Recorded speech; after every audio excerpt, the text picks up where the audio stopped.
Good morning, everyone. Today is Friday, January 9th, 2026. This is the Governing Board Workshop meeting, our first workshop of the new calendar year.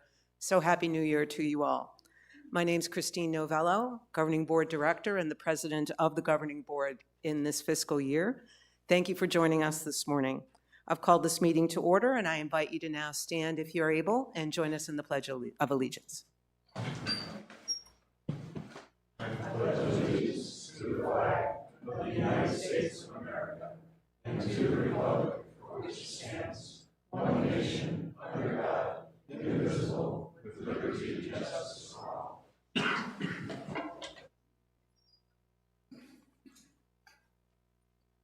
Good morning again and welcome. My fellow directors and I are very happy to see you here today.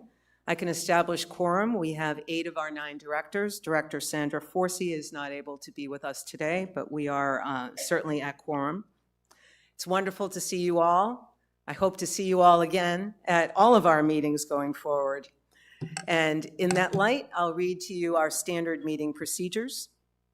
The Governing Board and its committees conduct all their meetings in compliance with Arizona Plan Community Association open meeting laws per ARS 33-1804 and in concert with our CSCW bylaws, policies, and standing rules. Parliamentary procedures, as outlined in the most recent edition of Robert's Rules of Order, will also be followed in all meetings as appropriate, consisted with Bylaw 3.07, Procedures for Owner-Member Meetings, and Standing Rules number 2 and number 3. So that behind us, we'll move on to topic number 2, which is our meeting minutes from our workshop on December the 12th. Those meeting minutes were attached to the agenda. Directors, any changes, updates, concerns? So seeing none, those minutes are accepted and filed. We have no reports this morning, but we're very happy to move directly into our new business. It's been a long time coming, and we're all very excited by agenda topic 4.01. It's the time to officially kick off our master plan.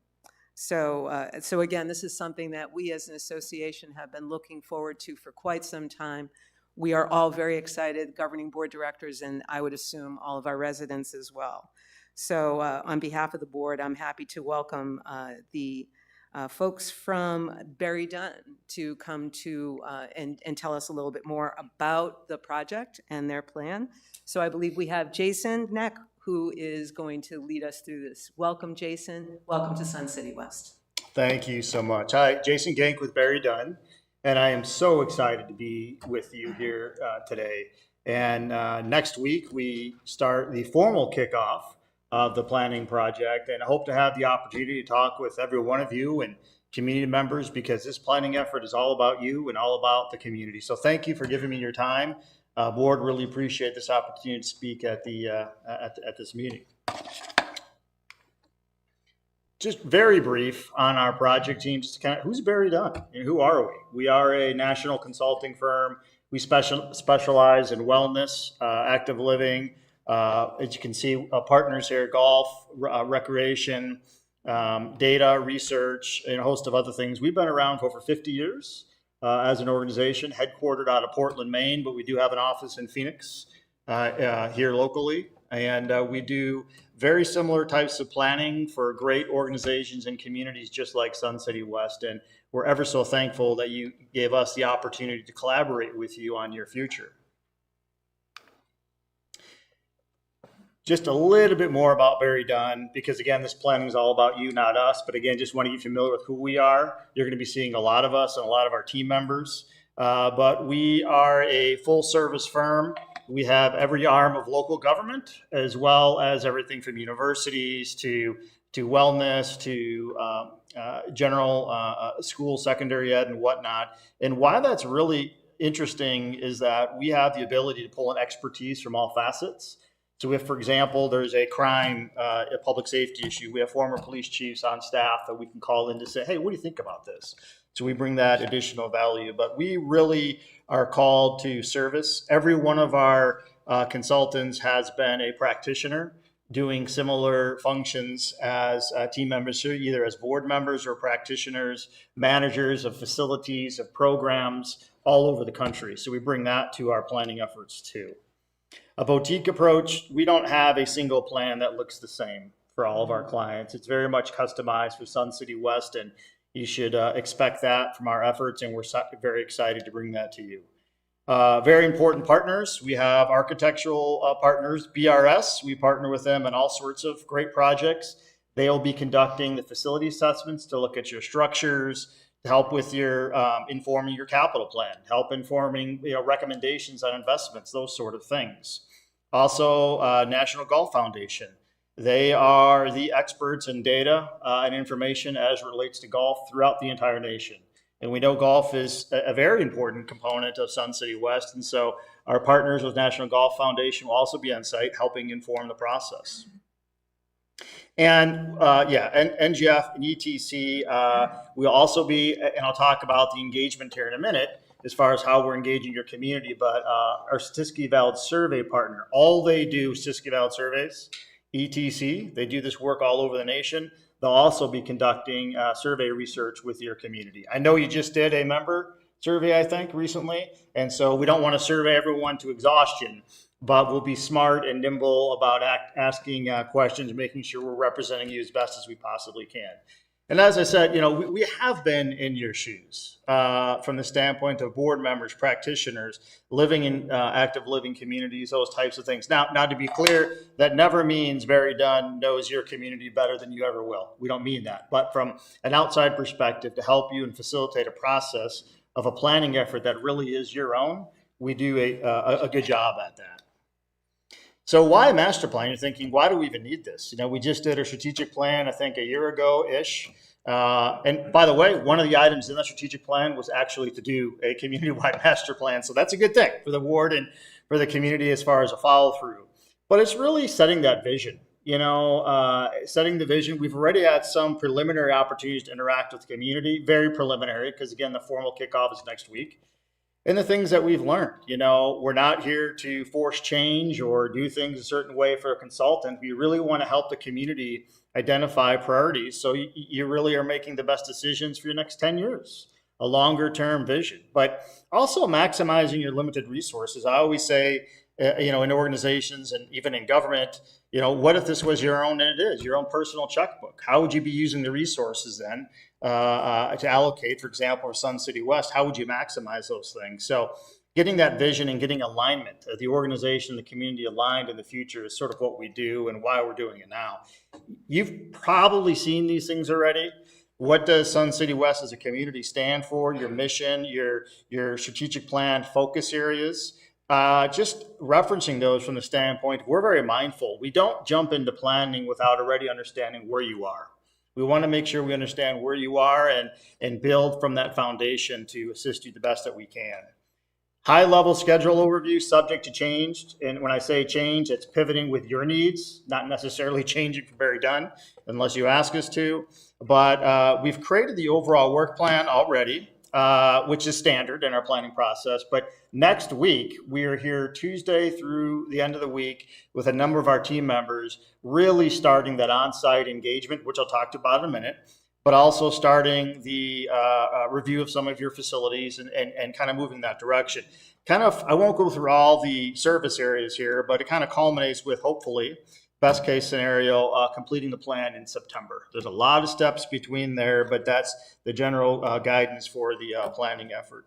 I know how important public and community engagement is, particularly when you're making a plan that is created for the community. That's exactly what Barry Dunn does. So we'll have everything from an online site, which, by the way, will launch next week. That'll have information about what's upcoming, where's the plan at. It'll even create tools that you can interact with. But that's just part of what we do.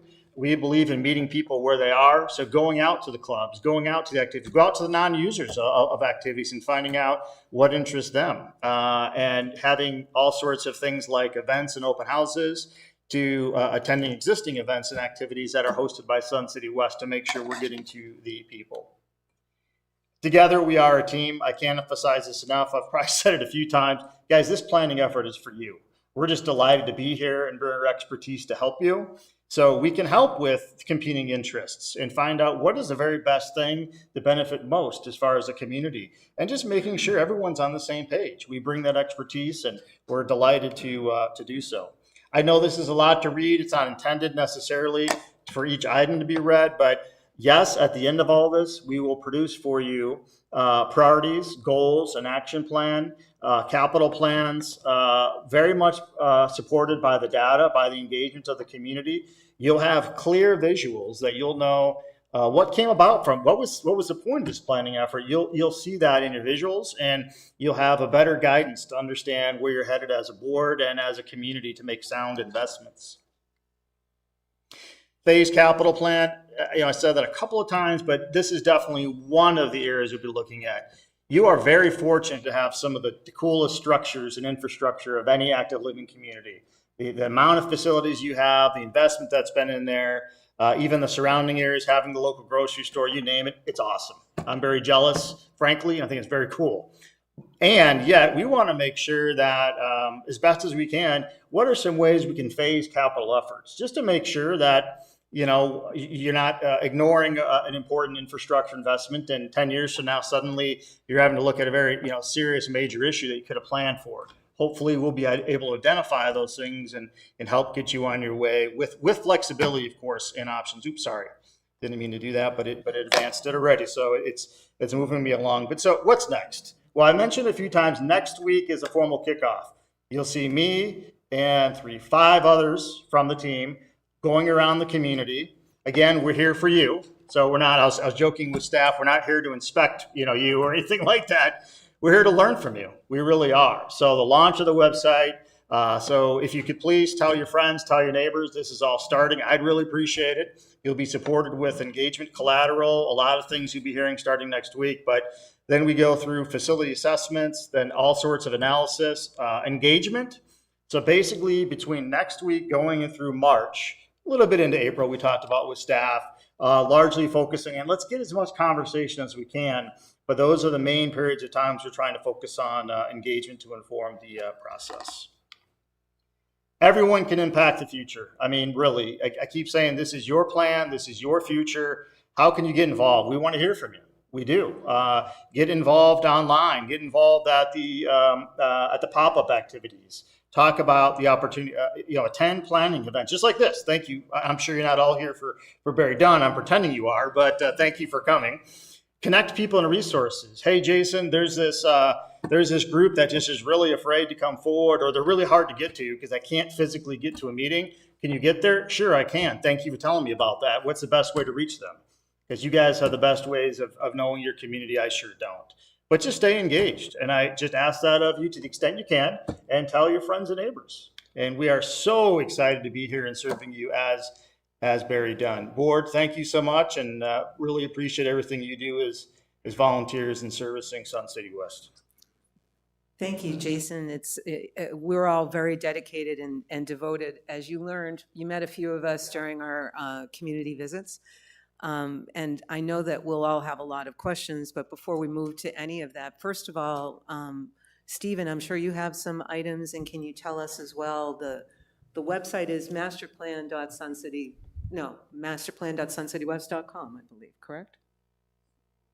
I want to make sure I get the direct link. It's not live yet because it'll kick off next week. Oh, we But have the one social on our, pin- okay, it's on. But I promise you, it'll be out there. Yeah, but it'll also be available to link off of Sun City West main page. So yeah. Right. I'd hate to give the address and give you the wrong Oh, one. and I didn't mean to put you on the spot. Go ahead, Stephen. No, and to your point, President Vella, that yes, we have a masterplan.suncitywest.com, which has information on there, and it will be linked to. There will be a link to the actual master plan website once we get that launched, which we anticipate that happening next week. And that actual website will be the place for folks to engage whenever they'd like, 24/7, to be able to go on there, and there's opportunities to provide input and put information in there and provide their feedback on there. But to your point, Jason, yes, it's been a long time coming for this process. And one thing I'll say is that I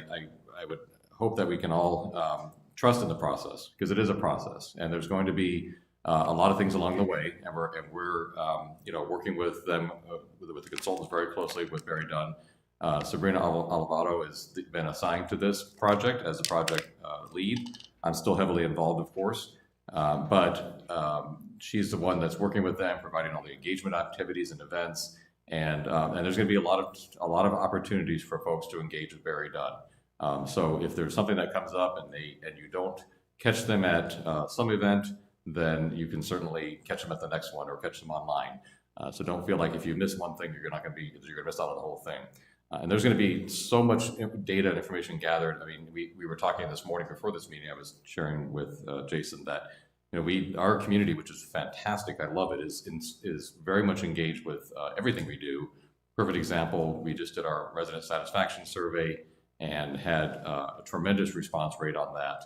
And I was explaining that, and Sabrina's been explaining to them as well, that they can expect a similar response in person, online, and through surveys and all that. So I'm quite confident that we're going to get a good amount of feedback that's going to put together a really good document for the future. And I'm excited for this, and I'm excited to have Barry Dunn on board and where we're going with this. So thank you. And the numbers that you reported to me as far as survey participation and engagement with this community are of the highest performing that I've seen in the nation. So we hope, and we certainly hope and expect a lot of voices to this planning process, and we appreciate that. By the way, I did fail to mention plugging just a couple of quick dates and times. Can I do that?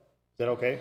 Okay, so if you're wondering, if you're really excited and you can't wait, right, going into next week, I keep saying that's the formal kickoff of the project. Wednesday, the 14th, from 1 to 2, we'll have an activity. You'll be hearing more about specifics. You also will have a community drop-in event at that time, by the way, Wednesday from 1 p.m. to 2 p.m. We'll also be having a community open house on Thursday from 5 p.m. to 7 p.m.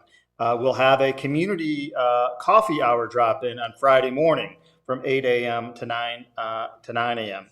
On those days, we'll also be running around the community at pop-up opportunities with activities that are already occurring. And I promise you, we will not start taking supplies from people or interrupting their classes, but we'll be there throughout the community as well. But I wanted to make sure you knew coming out of today, website will launch next week. You'll get that information. And you can also go into Sun City West to get that link starting next week. On Wednesday, Thursday, and Friday, we already have activities planned. The more specifics about the wheres and the whens and the details will also be on that website.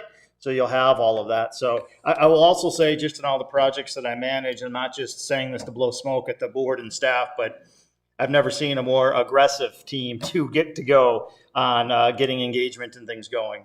Usually takes, frankly, a lot longer, just for a lot of good reasons. So thank you for that. You have no idea. Yeah. No, I meant that in a good way. This is long overdue, and the entire community is excited to have you. The board in particular has spent a lot of time talking, as you've already seen. And we already have a long list of questions that have been put into our YouTube chat. Residents here in the room, you'll also have your chance, but of course, we're going to turn it to a couple of our governing board directors to ask some questions first. And rather than me monopolizing, we'll look first to the directors. Any questions to start? So Director Piaskowski, why don't you kick us off? Maybe. It's not really a question for you, Jason. It's more for maybe Nick. Since we're kicking this off, could we contact our club presidents and inform them about this? Because they all have newsletters. And this way, if they would put this in their newsletter, more members would get that. If they don't get the e-news and that kind of stuff, I don't know if we can do that, but I'm just trying to expand the horizon of all of our residents knowing more information. So we can do that. We can ask Casey to add it to the mailings that go out to all the club offices. Yeah, with that link and everything. Great. Good idea, as usual. Thanks, Director Piaskowski. Any other, and we may have others that boil up as well. Any others before we get started? Director Schlemmer? Good morning, Jason. Thank you for your presentation. A little bit of a softball question, I think, but I'm going to ask it anyway. We've had the chance to meet. You did some tours with the board, looking around other communities. I don't know the degree to which you've been able to get involved in looking at the internal aspects of Sun City West, but certainly a lot of discussions.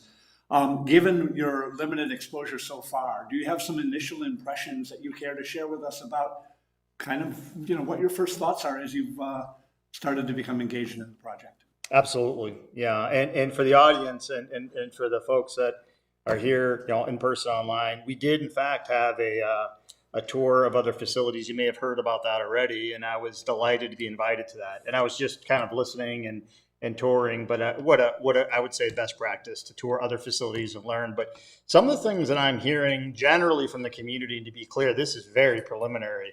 I have yet to even do any assessments for the facilities here. That's next week, it kicks off. But things like this, interest in modern and welcoming spaces for people to feel welcome and have the opportunity to interact, flexible multi-purpose spaces and environments. To have just variety of different activities to do without the constraints of maybe set sort of environments, fitness and wellness focus, things around sharing of amenities like libraries, for example, outdoor courtyards. How do we maximize the investments that we already have? And just a few more. Indoor and outdoor connectivity. You do have a very beautiful area. I mean, and year round, obviously, I think that's a huge attraction for people choosing the destination. How do you maximize that? I also know it gets rather hot. By the way, I didn't even mention this. I happened to go to Arizona State for grad school a really long time ago. So I lived here for a few years. Customer service and culture. We appreciate that there are high expectations on service, but that's also why people live here and choose to be members here. So the importance of improving customer service and continuing at the forefront of the culture. And then beyond that, let's get our costs under control and our amenities. Let's make sure we're making smart investments and leveraging. There's a lot of hidden facts, not hidden, but opportunities to be more on marketing and whatnot, more communicative about the great amenities that you do have. I think as people are enjoying and looking, not to say we necessarily, recruitment is part of it, but just being aware of all the things you have, I think there's an opportunity to do a little bit more with that. And that's very preliminary. Yeah. Thanks for asking. Other directors yet? I have one then. Over the past several years, we've been looking forward to the master plan for quite a while, and especially over the past few months, we've been saying to ourselves and to others, well, this is something that will come along with the master plan, whether it's a project, whether it's an activity. Can you give us a high-level understanding of, there's so much expertise you're bringing to the table, and that's included in what we've already invested in, if you will, right? Some of the things about advisory on design or advisory on some best practices. Can you touch a little bit on those experts that you showed in one of your slides in terms of what will we be able to tap into over the course of our, what's included in the price tag at a very high level from a design perspective and so forth? Be happy to talk about that. And if I'm going the wrong directions, please just feel free to stop me. But the team that you are investing in, and we're very gracious to go through that competitive process to be selected. Thank you for that. But the team that you've invested in and chosen, as I mentioned, a little bit earlier, was about similar experiences that we do these types of efforts all over the country. So again, everyone can say from an outside perspective, but also what you're bringing is every one of our team members volunteers to teach courses that is involved at a national level, producing think tanks, active living type of conferences. We're very much we've dedicated our entire careers to this. Lakita, who I know you've met already on the tours, is outstanding. She, for example, founded Women in Parks and Recreation. You may say, "Oh, I never heard about that." There's 15,000 members in the nation that have conversations about the future of wellness. So the investment comes with really dedicated professionals. I happen to lead the practice, and all that really means is that I make sure our clients and our staff are supported from a technical and training standpoint. So I'm well aware of their skills and ongoing training. In addition, at Barry Dunn as a whole, full service. So we were founded as an accounting firm. I don't do any of that, by the way, but we were founded as an accounting firm. You can certainly trust that your security of information, your financial assessment and review is going to be of absolutely the highest level. You're talking CPAs, and earlier I mentioned former police chiefs, fire chiefs, to the extent we need those folks. But also, like for me, it's 27 years of practitioner service with advanced education. Beyond that, folks on the engagement side, You're hiring a firm that's award-winning to really get out in the community and to serve, and has set a gold standard and received that recognition. Not that I'm bragging, I'm not, from other organizations for quality planning. So you should absolutely hold us accountable in that regard and say, yeah, we feel like we hired a really high quality firm. Can we do that? I think that from alignment of a community priority standpoint, as well as really understanding your limited resources is another key. I think that's why you hired us. We work very hard to understand, well, what does that data, what does that engagement really mean? And how does that relate to making a decision? At the end of the day, you're still going to have a ton of tough decisions to make, okay? Yeah, oh, But we want to provide the data. That's why we're here. That's why the board is here, to make tough decisions. Just to put a finer point on my question, it was probably too general. We have committees, for example, we have our golf committee, a group of Yeah. residents and owners who look at, and they wanted to do a deeper dive on some elements of golfing. Our properties committee wants to do a deeper dive on and is really looking at what's the scope of some very near-term, short-term improvements, uplifts, and so forth. Can we look to, I believe we can look to you to provide design consultation without, is that all Correct, included? correct. Because again, So- we've been talking about these for a while. I just want to make sure that we're all aware. And Yeah, we do our best to really understand what do you guys really want out of your planning effort. So the reason we have BRS, who's an architect firm, is for that very reason. They have architects that's what they do, design and engineering. So, and then for National Golf Foundation, we brought them on board because they are the standard for understanding and producing golf metrics. And so we also wanted to make sure you're a large investment in golf and the enjoyment that the community has also from those facilities. And by the way, I'm not just picking on golf. Okay, I'm not just with limited time, all the services and things. Those are two examples. Yes.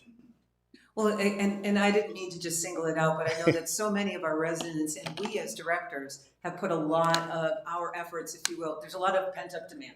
We've had answered a lot of our questions, especially over the past 6 months or so, by saying that will come with the master plan.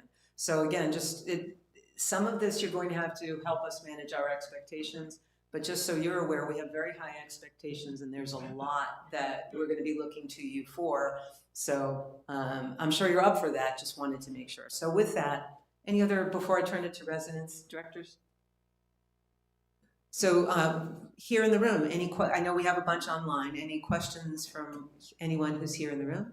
You'd need to come to the podium and microphone. So thank you so much. When you come to the microphone, you can just introduce yourself by name, and then when you're done speaking, you can sign in with your rec card number, please.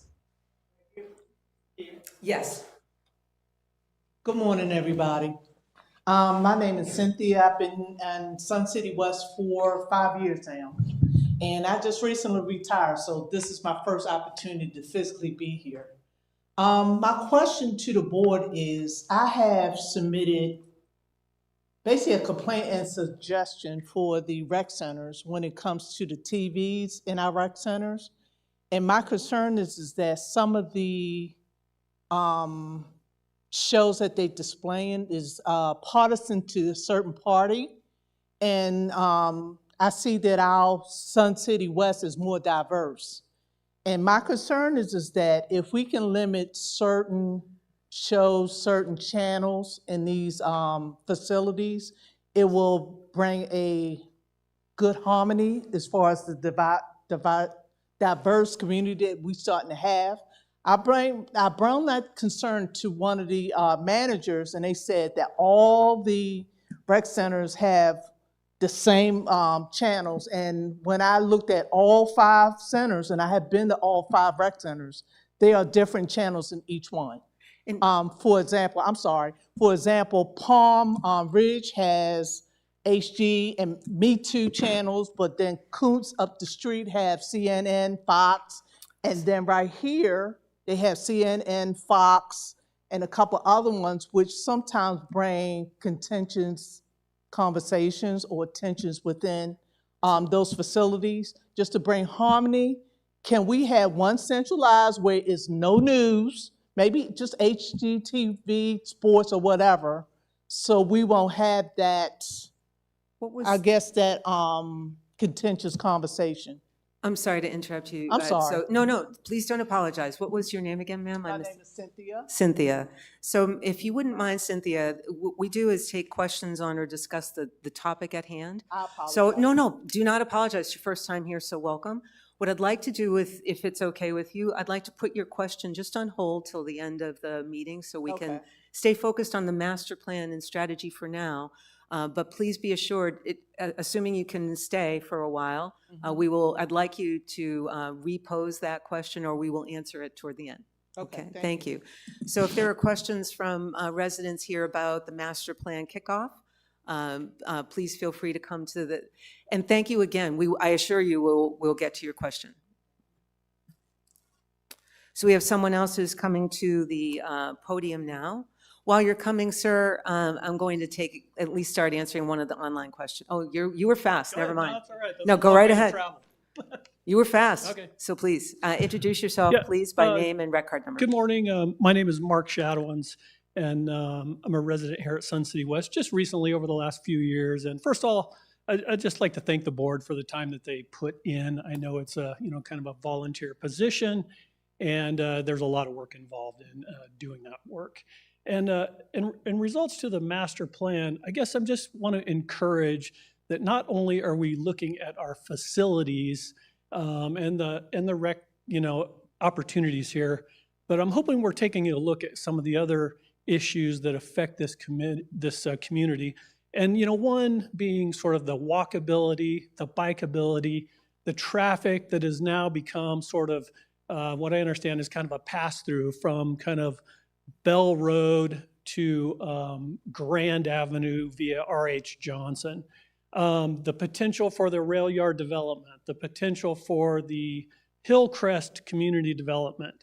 All these things are, in some ways maybe outside the purview of this board, but absolutely affect, the livability of this community. So I guess really my question is, are we going to be looking at some of those things as part of this master plan?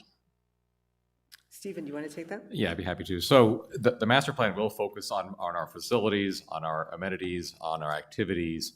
One of the things some of the things you've mentioned there, we don't control. We do monitor those things, and we are involved. And in fact, one of the things we've done recently is gotten the board involved with Westmark. Westmark is a organization in the West Valley that is a consortium of the different West Valley cities and towns and the county, and to get them involved and have more exposure in that sense.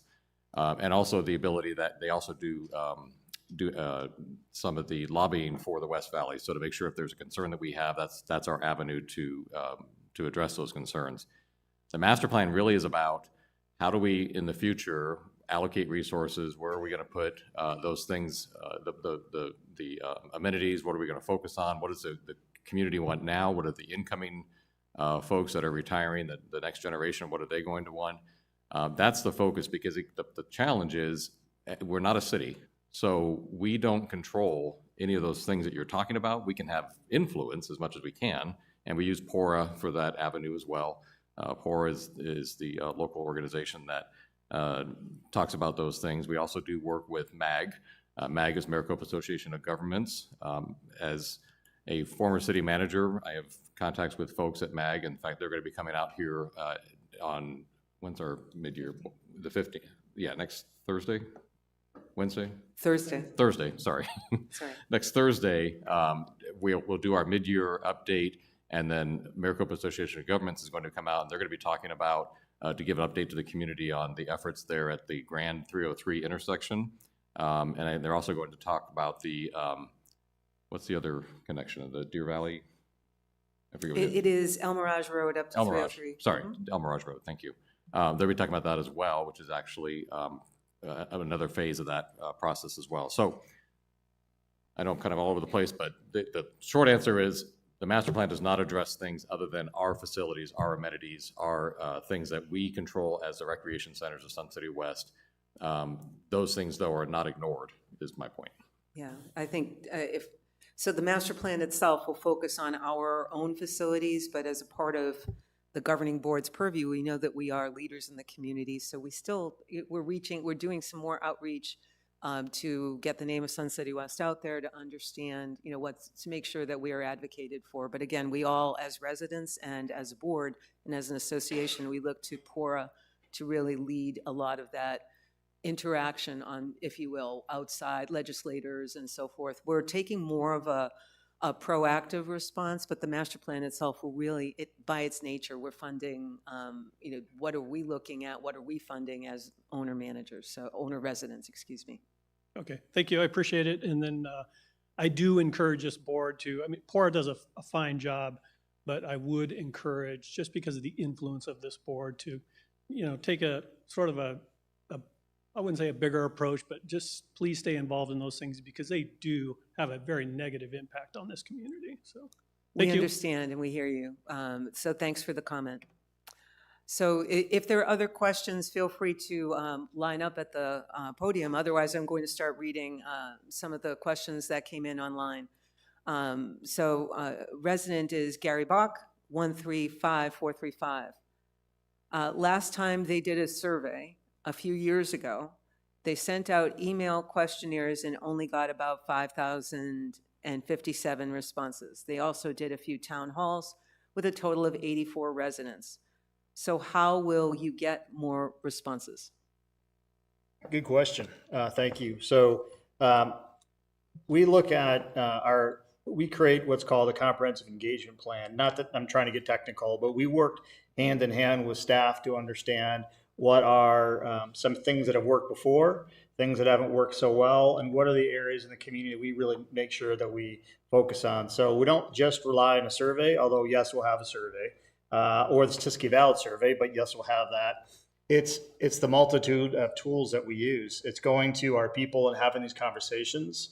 It's having the events, being present at events. It's having the online interaction, a host of other things. We really pride ourselves in being very successful in getting engagement numbers. It's not uncommon for an organization to say they've never received as much engagement as they have from one of our planning efforts. So we're looking forward to that opportunity. Thank you. And again, I'll read some of these in a group because they seem to go together. The same resident, this is Gary Bach, 135435. It has been, some of these have been asked or may have been responded to. Just bear with us.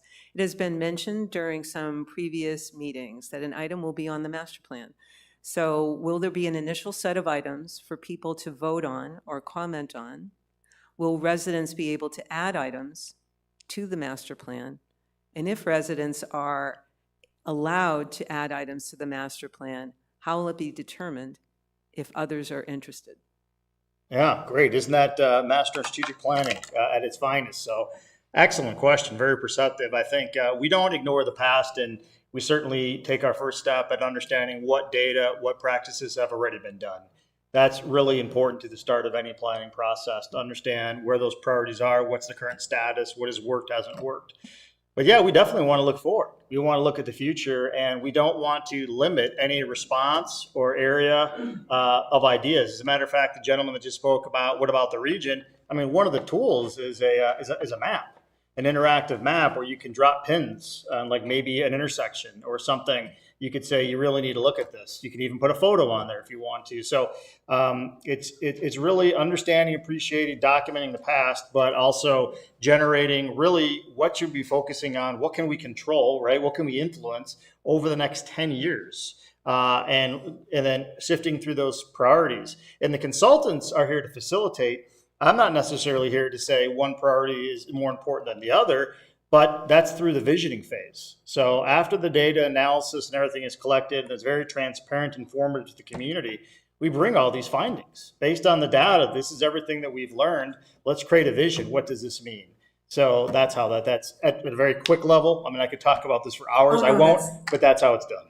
And Stephen, you wanted to add something? Yeah, and I just wanted to clarify, because I think I'm assuming, at least the way I'm reading it from that question, I think there's perhaps a perception that when we've said over time that's a master plan item or that'll come up through the master plan, it doesn't mean that we're specifically going to front load everything with all these things that we've said are master plan items. What we're referring to is that those things will be flushed out in the master plan. Now, that being said, we will certainly, as we do our tours with Barry Dunn, point out some things that are very clear. For example, Coons Tennis Court.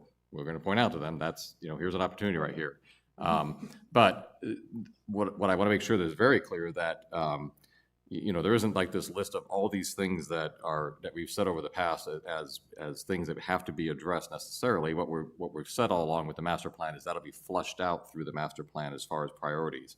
And then absolutely, I want to make sure that's clear too, that where the question of will residents be able to add items to the master plan, 1,000%. That's exactly what this engagement process is about, is getting those ideas. That's the adding to the master plan. But so if you post, let's say, or you have an interaction with them, or you post online an idea that you have, and that idea gains traction, or it turns out there's, 5,000 other people that think that's a great idea as well, or have said the same thing, then that's going to, of course, rise to the top. But absolutely, we're looking for all ideas to be flushed out. Yeah, this is an opportunity too for all the residents and for us to understand. This is the governing board, as one of our last speakers graciously thanked us for our volunteerism. But we need your input, and we're always asking for resident input and help, right? But this is a more statistically valid way to reach out and really grab a lot of input beyond what we may hear or what you're offering to us as groups or individuals. So this will really help inform the governing board's decision on strategic plan, which is more that's our 1 to 3 year vision. What are our priorities? What's most important to the association? We're here to reflect that on your behalf. That's why you elected us as governing board directors. So I also wanted to ensure that the resident who asked, and all of you are aware, you won't be, I don't expect that residents will be voting on the money to approve anything, but rather these are priorities, what's important to us as a community, ultimately accountable for establishing those and making the decision on what is funded year to year and longer term. This is the governing board, and we make those decisions in the end. Yay. You elected us for that function. So just to make sure you're aware, this isn't an opportunity to elect or to set a budget for the coming year. This is what's important to us as a community. How do we grow and respond to you and make sure that we have a broader set of those priorities? This is why the governing board, not only as residents, but the governing board is really excited to hear a wider set of that to inform our priorities and our vision for the coming strategic plan. So let's see, there are more, so let's see.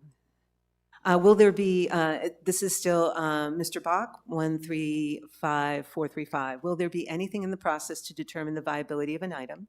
As an example, someone may say it would be nice to have XYZ, and a majority of people may agree. However, when a price is attached, most people would say no due to the price, even if the price is not outrageous. So will there be a way of capturing interest in an item once a price is attached, or will that be left up to the board or Barry Dunn to decide? So will there be a way of capturing interest in an item? Yes, and prioritization is key, including with value of, let's say, cost of the items or capital investment, yes. So even if we decide, therefore, that we, the board, through all of this input, decide to postpone something, to fund something or not fund something, we're still capturing the community's interests and needs and feedback for the future. Am I correct?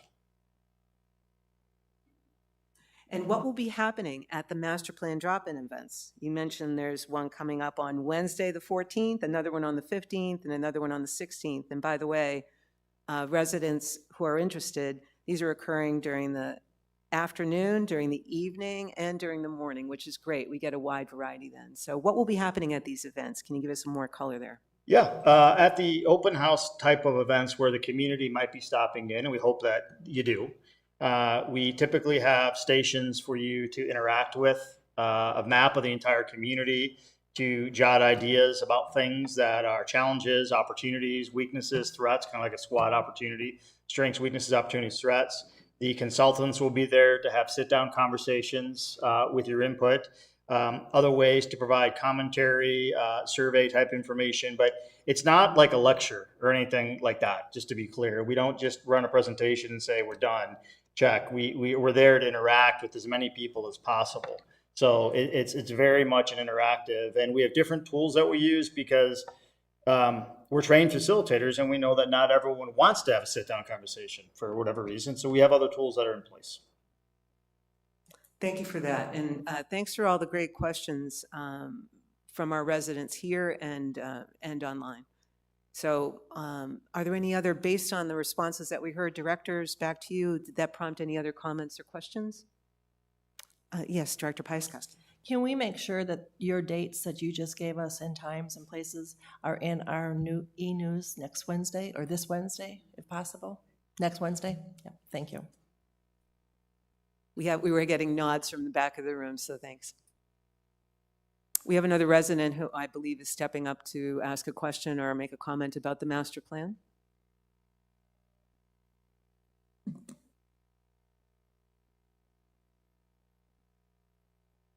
My name is John Click, 138724. Could we just get the dates and times for next week? We're putting out our newsletter now, and we have a board meeting now, and I just want to make sure we get to communicate so people can come by if they want. Thank you. And Mr. Click is, tell for Barry Dunn, you can tell them who you are, what club you're representing, I'm sorry, or speaking about. Pickleball. Thank you. Pickleball and all clubs. But We yeah, love all our clubs. we do. And I'm We sure Barry do. Dunn as well. Pickleball all over the nation. But also, those dates will also be on posters. So they'll be out in the community as well to have those specific information. And I understand this is sort of a lot of information today, and it, to some extent, it's meant to be, just to make sure you understand and are aware of the things that are coming. But as it kicks off, as the process kicks off next week, all this information, the date specifics, we want to make sure people have as much information as they can so they could hopefully show up and have, or think about showing up. So we can get as specific as we can. We'll get them in the minutes as well. Here's what I scribed down. Sabrina, keep me honest. Wednesday, the 14th, 1 o'clock. I don't know where yet, but at least we've got, okay. Can you? I can read right back just for special personnel. Yeah, and we let's get get an it in email the too. recording. So and community drop event Wednesday the 14th from 1 p.m. to 2 p.m. Sports Pavilion at the Recreation Center. The mid-year presentation, which is Thursday the 15th from 11 a.m. to 11:30 a.m. Summit Hall at Palm Ridge Recreation Center.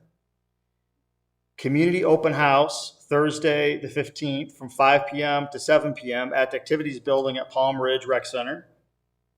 The coffee drop-in Friday the 16th from 8 a.m. to 9 a.m. at Pull and Fitness Lobby at the R.H. Johnson Recreation Center. Oh, coffee and donuts on that one. I needed to say that. So now that's all you want to go to, right? Yeah. We'll come up with a couple of, and let's see. We're doing a community drop-in event Friday the 16th from 10 a.m. to 11 a.m. at Deer Valley Golf Course. And those... And they're all on the masterplan.suncitywest.com landing page. So that was a softball question, by the way. Thank you very much, Director Turner and Stephen, for trying to tell me. I wasn't asking for myself. I wanted to get the answer to our resident, and I wanted to get it into the recording. So thank you. Anything else? Then again, we are super excited, very committed to success, and thank you very much, Jason, for that. One of the things that I've asked Stephen, and therefore I believe Sabrina, for going forward at each of our workshops, I believe we'll talk about the right timing, but at least once a month, planning to have as a part of the reports section of each of our workshops, there'll be a very brief readout report. What did we do in the past month? What do we expect to do in the next 4 to 6? Just really quick, high level. So there'll be a verbal report from Sabrina Alavato, who is the project manager from the staff. So she'll be here to give the board input, and therefore all of our residents input, and a very quick overview. It's not intended to be detailed. It's not intended to be diving deep. We're counting on you guys, all, everybody in the community, to get heavily involved. But this at least will give us a report and an overall visibility to how the project itself is progressing, because it's really important for the governing board to remain involved. And that leads us to our next agenda topic, which is 4.02. The governing board, of course, has overall oversight, as any board of directors would. So we're very, very keen to understand what's happening across the organization, as I hope you guys have seen. And Director Rudy Grom wrote an email to all of us back in December with some ideas about that we're going to talk about here, because again, the whole idea is to have open meetings to discuss with you. So we're bringing it here so that we can discuss as a board what kind of oversight would we like and how would we like to see that model. So Director Grom, I turn it to you to explain. Even though I know that you've mentioned it in some emails, explain what's on your mind and we'll start discussing. Okay, thank you, President Novello. Based upon all that we just heard this morning, we've contracted, we now have a plan that we're going to produce a master plan within the next 9 months.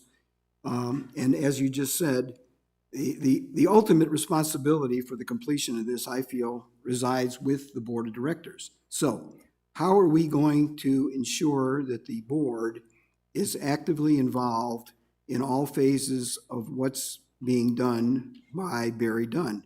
I think we have basically two options. Our bylaws allow us to appoint additional vice presidents to head up such efforts, or we could also form a special committee that would be a master planning committee.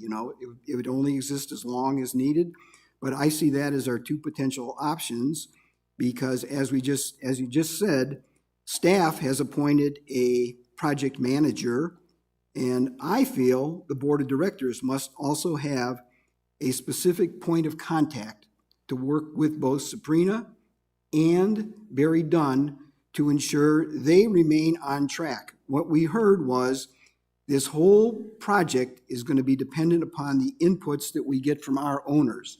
So the only way we can do that is that if we as a board are kept apprised of what these inputs are, so that we can give updated direction as to how we want this project to proceed. So I think personally our two options are do nothing, or three options: do nothing, possibly appoint a vice president for master planning, or potentially establish a special committee to oversee specifically the board's inputs to how this process continues. Thank you. For the board also, and for residents who may be wondering, when we're talking about appointing, we would actually, in the same way that we select a vice president, a president, a treasurer, and a secretary, should the board decide to move forward on any of those options, we would put this to a vote at our regular meeting, any of those options for action.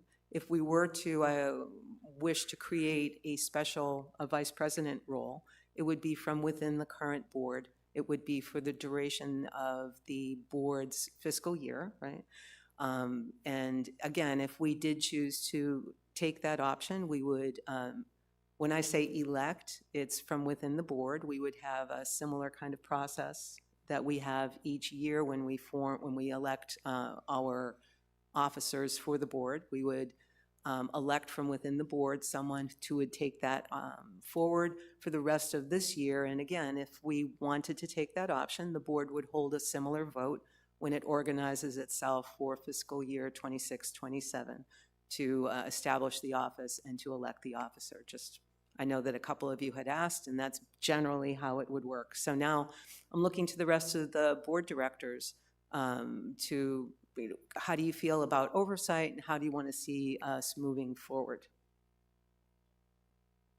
I saw Director Piaskowski first, so we'll go to Director Piaskowski and then to Director Schlemmer.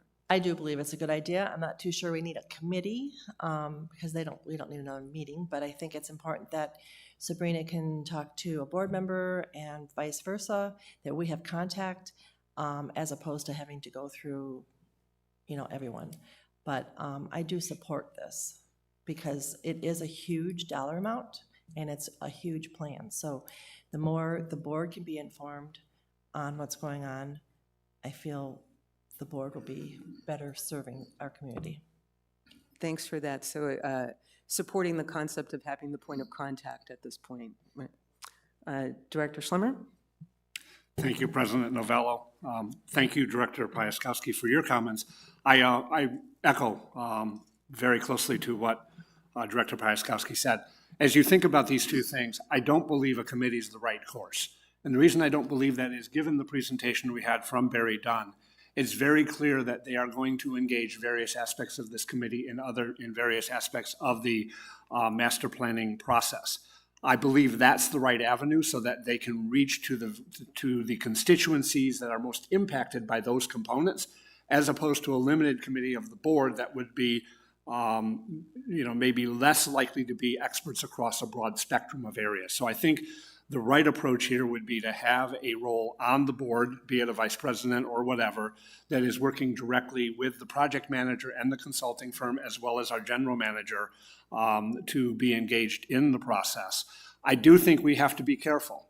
We have to be careful that this is not becoming just a board project, that it also still remains a community project, and that the board's role is as a partner, not as a leader or director. We should be engaged and working with, but also then making sure the board is updated throughout the process, as well as carrying messages back from the board to the process.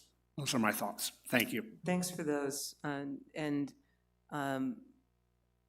I believe the community is aware. I know that the board is very aware that when we hired our general manager, Stephen, that was top of the things that we were looking for, someone who had experience in leading the creation of a master plan. That was right at the top of what we were looking for, and that is what we hired. We hired one of the best that we could find, the best we could find, and arguably the best that is out there today. So we're very pleased with that. And I just wanted to recognize the fact that we're counting on you, Stephen, and we rely on you. So this kind of thing that we're looking at is to reinforce the importance, I believe, and to ensure that the board has some direct conduit, and so that your team has someone directly to speak to. But it doesn't replace the fact that everyone on the board needs to hear what's going on a monthly basis. So we'll still get that quick overview that I mentioned. In my view, I'm planning on that to be on our agenda each month, so we get a very quick overview through our project manager and so forth. So just wanted to echo our thanks to you, Stephen, for bringing this. It's been a long time that we've been waiting, so now that we're underway, thanks for that. If I could make a comment. Sure. So thank you for that comment. I do appreciate that. And when it comes to this, what I would say is, and Director Schlemmer, you mentioned it, is what I agree, is that it's important that this is a community document. The direction to create a master plan came from the governing board, and it was given to myself to execute.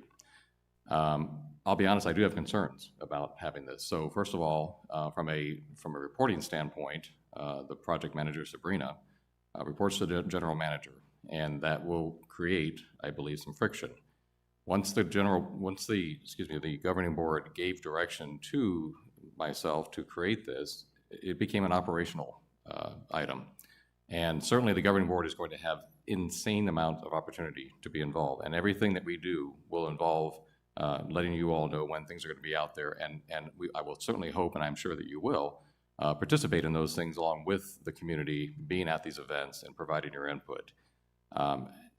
The updates that we plan to provide on a regular basis to the board as to what has been accomplished and what's coming up, as well as, to your point, hopefully the confidence in my ability to execute this, I believe should be more than sufficient. And I do believe that having a board member interject themselves into this is probably not going to be the best fit for this opportunity.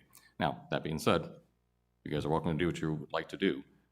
I just don't believe, and I'm just giving you my professional opinion, that this is a good opportunity for you to be involved in other ways other than interjecting yourself directly into the process. Thanks for your comments, Stephen. I think we can appreciate your concerns. I didn't hear anybody say about interjecting. I think it's really making sure that you have access to everything that you need is the concept. How we do that is up to us. So back to you. if we could, Director Grom, because you did mention it, I believe that's your intention, right? Well, yeah, I think one of the critical inputs here is we're not the professionals in this area. That's why we've hired Barry Dunn. How do they feel? What in the past, what is the best way that they have operated in situations like this? Who should be a point of contact, since I strongly feel it's the governing board has spent the community's money to do this, and we want to see this succeed. And it is our responsibility and our accountability as a board to ensure this gets done completely. So that's the only reason I suggested this. And I just gave kind of the two options that we have per our bylaws, to either appoint a kind of a special vice president or to establish the committee, which maybe isn't a good choice, but it's an option we have. So I still strongly feel the accountability for this project, even though it'll be run by operations, is still, it's incumbent upon the board to be very involved to ensure this gets completed. I understand and I hear you, and I think we've all heard Stephen's questions or concerns as well. So thanks for responding to those. Director Williams? I fully support having a vice president or whatever label you want to put on it, but a board member involved from the get-go. I think a committee would be creating chaos and too many cooks stirring the broth. But I really do support what Rudy has presented. And it needs to be someone who will be around longer than just June 30th, because it's not going to be done overnight. So thank you. Understood, and hear that too. And that's, even though my understanding is that we would establish the role for the duration of this period, that is certainly something that we would have to bear in mind as we select or elect a person, right, someone. And we would do the same thing going forward beyond from June and onwards. So thank you for that. Again, assuming the role is established, important consideration. So I was looking to my right. Yes, Director Chatton. Thank you, President Novello. I think what Rudy's looking for is staff has Sabrina as their liaison. We're just looking for a board liaison. So we both have that representation to this whole process. I don't know that it needs to be a vice president or what you want to do with that. I'm certainly not discounting Stephen's ability to monitor this process and report back to us. As a fellow city manager, I know he's certainly got the ability to oversee this and look at it. I think it's just putting another set of eyes on the whole project strictly from a board view. Directors, if we, again, the question before us today, and I'm going to look to both Directors Turner and Becknell in a moment too. Remember too that we're discussing the pros and cons and deciding whether or not we're going to move anything to a vote. So I already am going to say there's enough interest here to move something to a vote at our next regular meeting. What that is, we're still discussing. Can clearly hear a consensus for doing something. But so I don't know which of you guys raised your hands first. I'll let you duke that out. Director Turner first, and then Director Becknell. Yeah, I would support board involvement if it was the role of an embedded observer rather than as anything to do with command and control, because an individual board member can't make those decisions anyway. That's a decision for the whole board.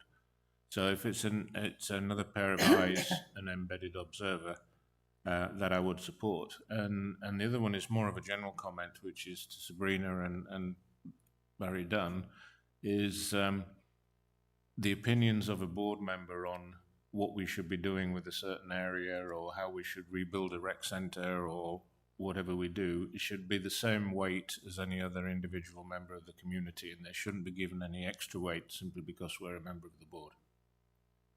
Yeah. Well said. For what it's worth, I agree. I'm hearing a lot of I agrees as well.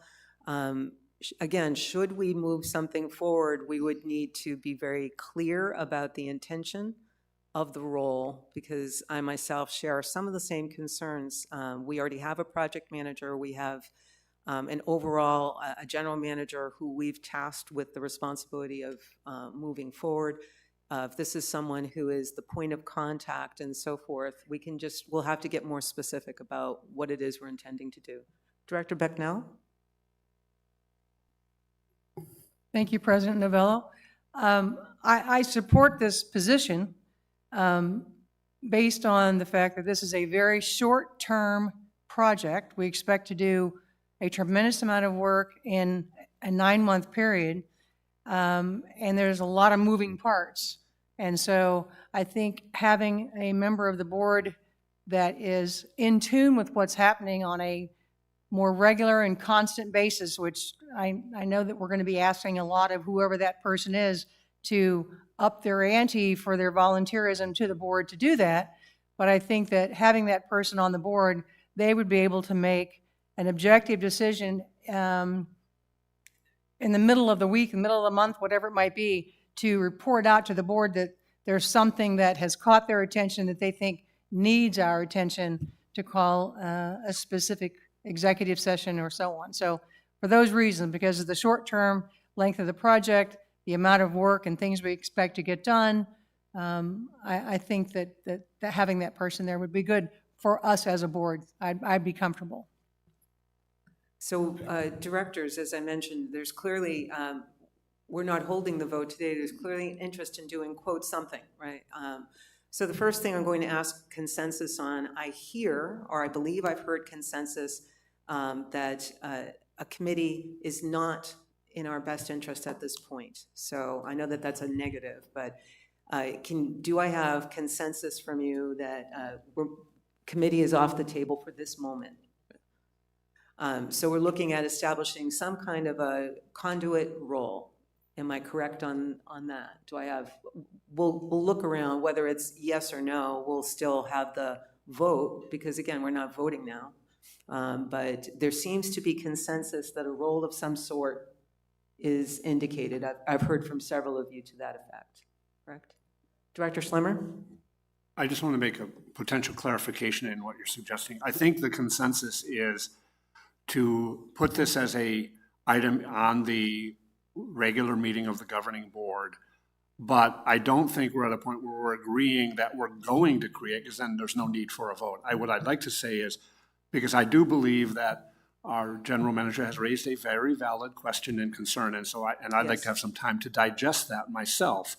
So I think what we're saying is we would like to put on the regular agenda a decision on whether or not we will have this role consideration, not that we are going to, is I guess my clarification. Correct. And thank you for clarifying. That was my intention. The vote would be a role of some sort. And that is the vote that we will take at our regular meeting. Again, I think we have a pretty clear consensus that we need to put something to a vote. Whether I'm not asking for you to agree to the concept or not here, but simply that there's enough interest from the directors to put a vote coming up. So our next regular meeting will include a vote on that. What we need to do between now and then is to Director Schlemmer's concept, digest the input that we've received here. We've heard more about the master plan project itself. We've heard Stephen's concerns. I believe what we need to do now is think about that and actually come prepared at our next meeting we'll make a motion, I believe, to establish the role. So we'll need to take forward that point. We can always modify the motion, modify the role, but we need to define it before we can vote on it. The vote will be at our next meeting, though. Did I miss anything? So any comments? I believe I just got one online, but any comments here in the room from residents? And so we do have a resident who's coming to the microphone. While you're signing in, I'm also going to read, we have a comment from, we have two, so I'll hold off on those from online until you go. Thank you. Good morning, directors.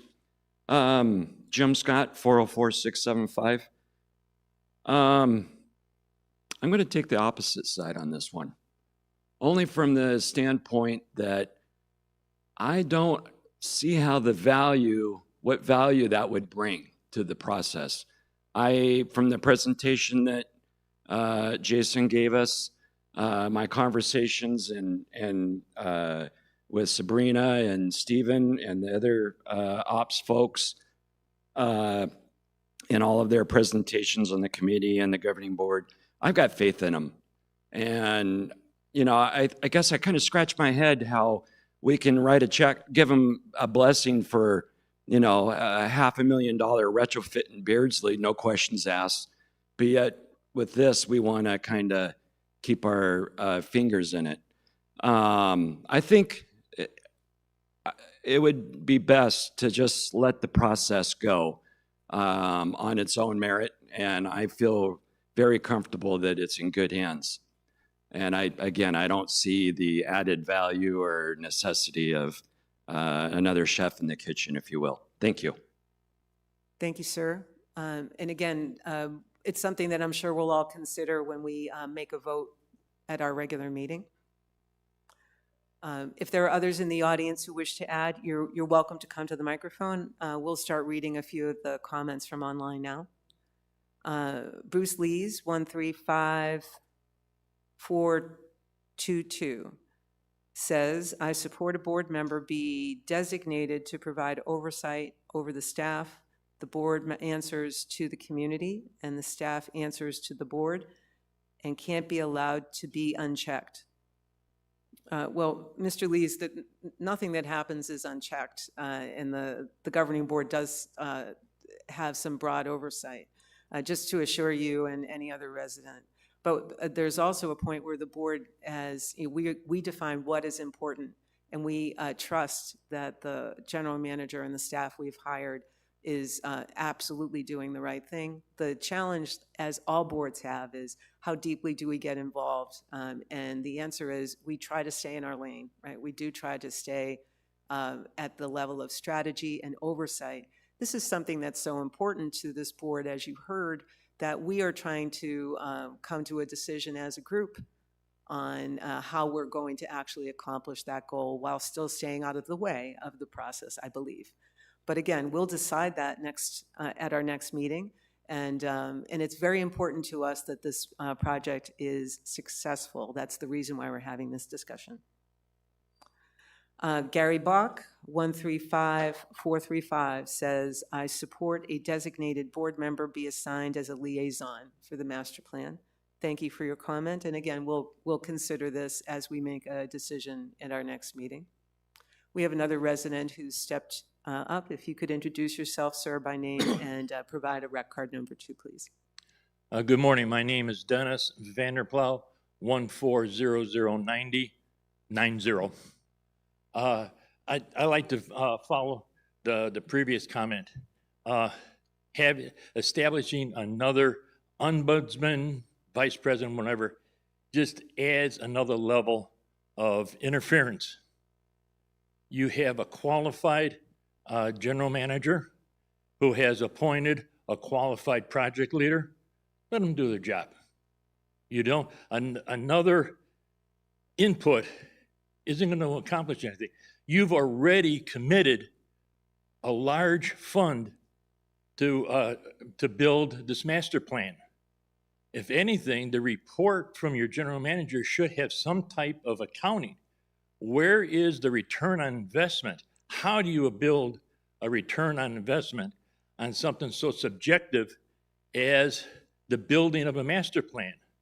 What part, how do you value, how do you attribute a value to that compared to the expense you've paid? You only do that as the process goes through, and you've already shown what the process is. It's already there. So the only thing that can do is what's not being accomplished by September. So having another person just adds a level of, to me, interference on something that's already streamlined. You have the talent. Accept that talent and have faith in that. Thank you. Thank you for your comment. it's, again, we'll consider all of these comments and make our own best decisions. We have a few more coming in as well. Thank you for signing in. Yeah, thank you. So, I do that myself all the time. You have to watch me on the pens. So a few more comments. 133113 Mary Gaynett. Just as any employer, you hire someone to do a job, but you don't just step away then. They also keep tabs on the project, so the board should have a place at the table. Again, as I had mentioned, thank you for the comment. I believe that the board does have a place at the table for this project and all projects that we have. It's just a question for us in terms of how do we want to engage in this specific project. But thank you again for the comment. We will hold and we will consider that in our decision. Scott Oblander, 139839. Inserting a board member would undercut Mr. Erno. The board has assigned this task to him to execute. Be careful how much the board inserts itself. Thank you, Mr. Oblander, for your comments. It is, I've also, we all come to Sun City West and we come to the board with different levels of experience. As Director Chatton just alluded, he's been directly involved in his professional experience in creations of master plans because he's had an analogous role to General Manager Stephen Erno does, and that you were a city manager at various points in your past.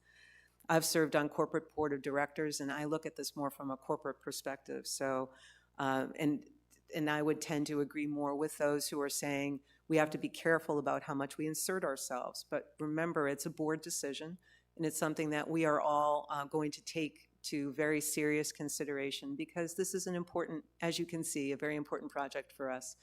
All of the oversight is happening. All of this is happening. But again, this is something that we wanted to elevate here because it's a conversation that we've been having one-on-one or even two-on-one. So we wanted to bring it here to have the conversation in front of you. Clearly, we will bring this matter to a decision point at our regular meeting, and I trust board members, we will all consider all the comments we've heard and think about it carefully as we move forward. Are there any final comments that anyone wishes to make? Again, definitely consensus to have a vote. It doesn't mean that it's a vote one way or another or on what we're going to do, but we will hold a vote at our next meeting. Thank you all for your comments, and thank you, Director Grom, for taking the time to bring this to our attention. We're going to move on to 4.03. And for this, this item is in our bylaws in terms of selecting an audit firm. There's been a very long process that's been led by Budget and Finance Committee. So our treasurer, Director Ann Becknell, is the chairperson of that committee. And Director Becknell, please walk us through your committee's findings and recommendation. Thank you, President Novello. We did establish a working group in November with Budget and Finance. Myself, John Click, Mickey Jacobs, along with Terry West and Cliff Swan met together, and we had a defined RFP that we were looking for to fulfill the needs and responsibilities of the audit committee, audit firm that we would select. That RFP was sent out to, I believe, 5 or 6 different companies to respond to. 4 of them responded, however, only 3 actually ever submitted proposals.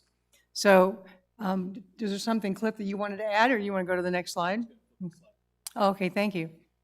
So part of the selection process, as you can see here by the bullet points, was looking at each financial audit firm and the candidacy research, and that was to understand how deep was the knowledge base of the people in those organizations that we made available to us to do this work.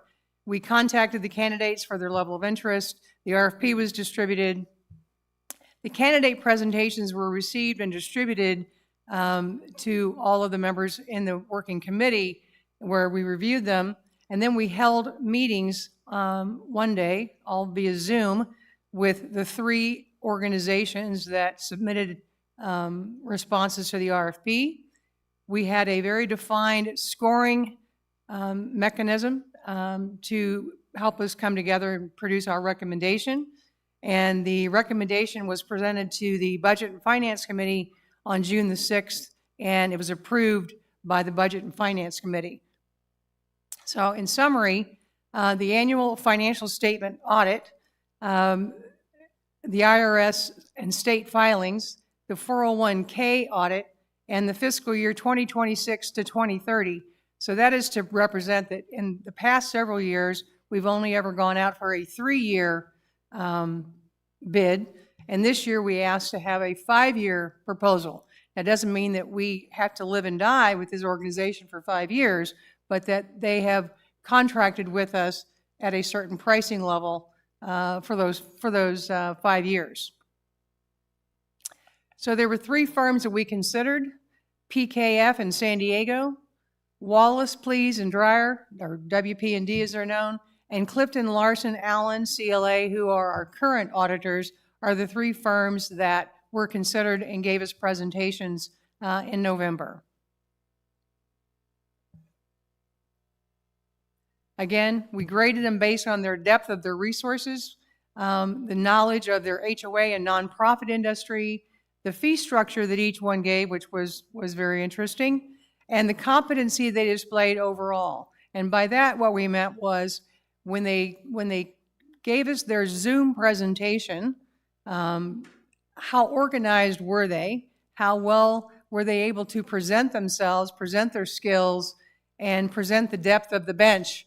We also were very concerned about local resources because we didn't want to be paying travel fees for people to be flying in from out of state to do various aspects of the work. And so we tried to put all of those things together in the package and get the overall value.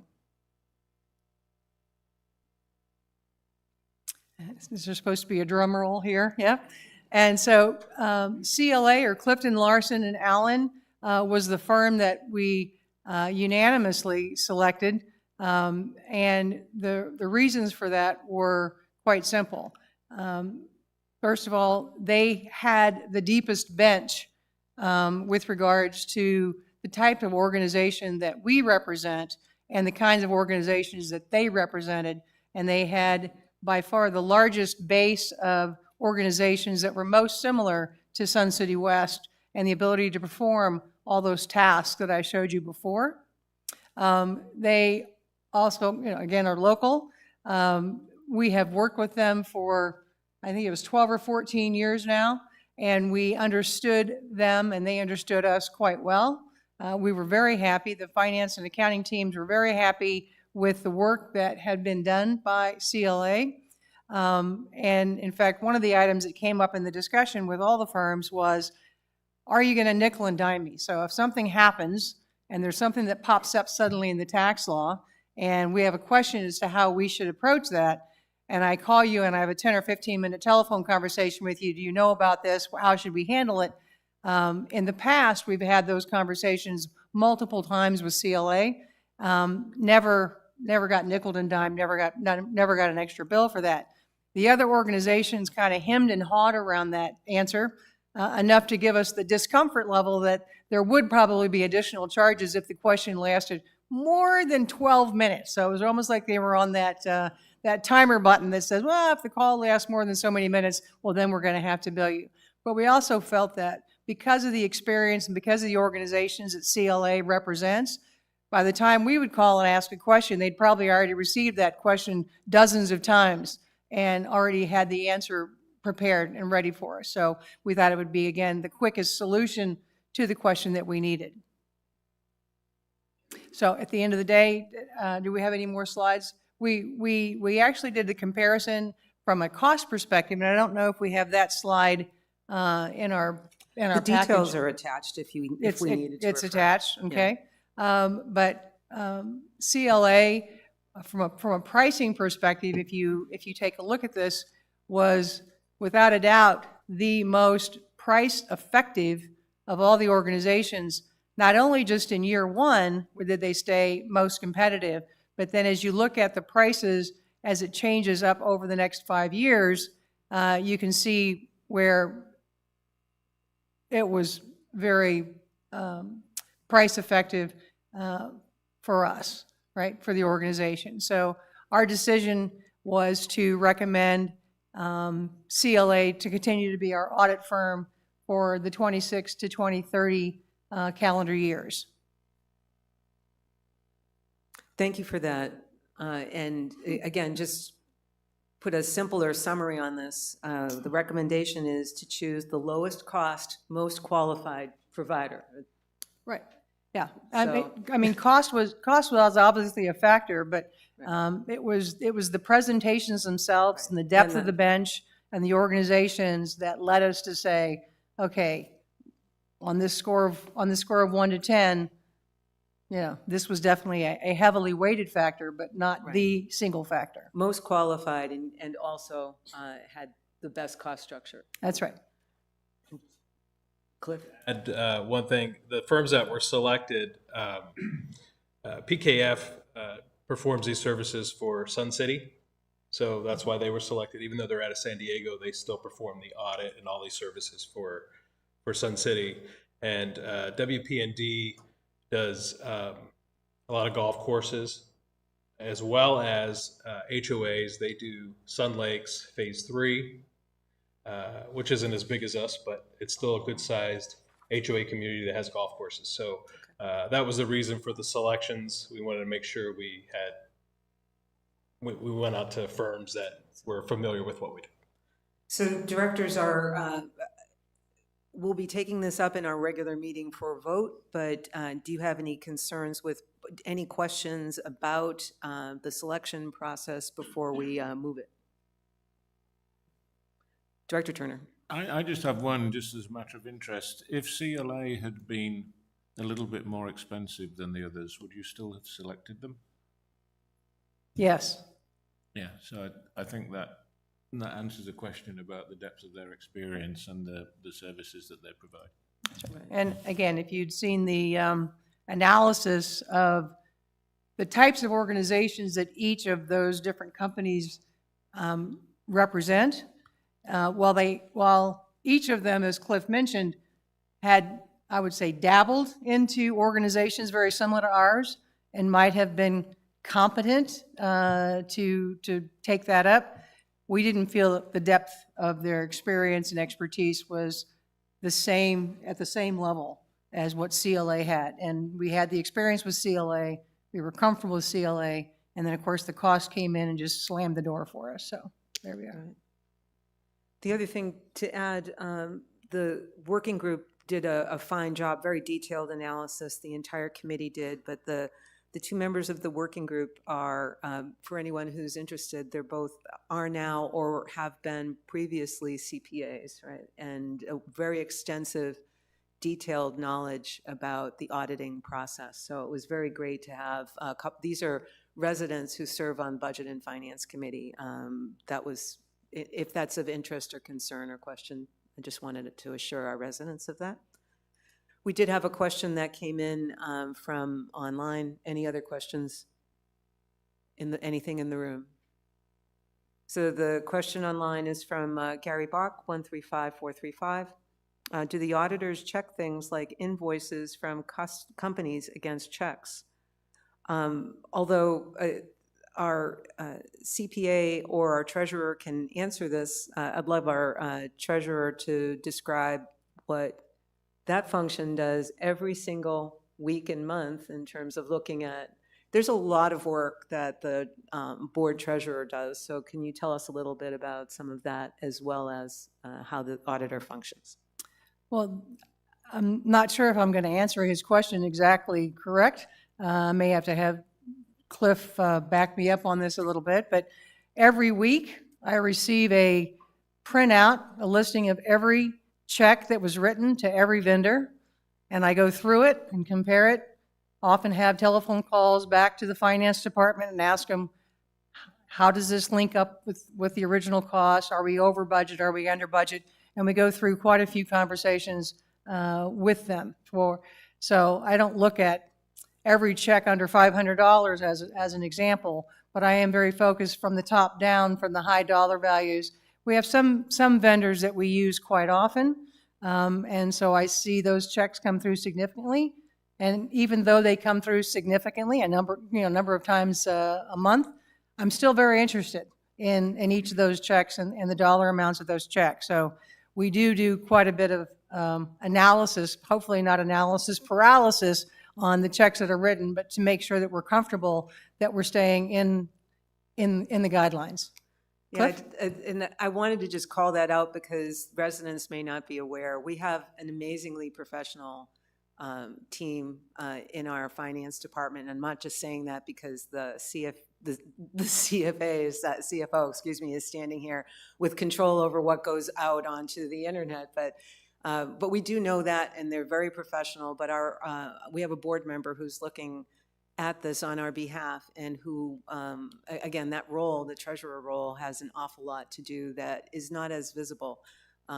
You may not realize that that's happening. I know that there are always a lot of questions about oversight, but that's a pretty deep function. So, but as for the rest of the question, which was, does the auditor get involved in any of that? Can you help us understand?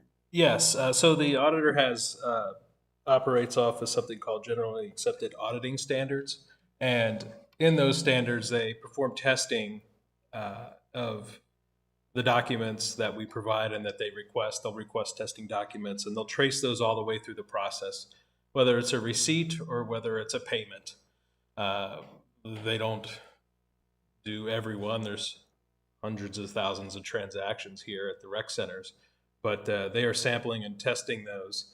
And they're testing them to check those not only back to to validate them, but they also validate them to our policies and procedures, which are derived from our financial policies, which are set by the governing board.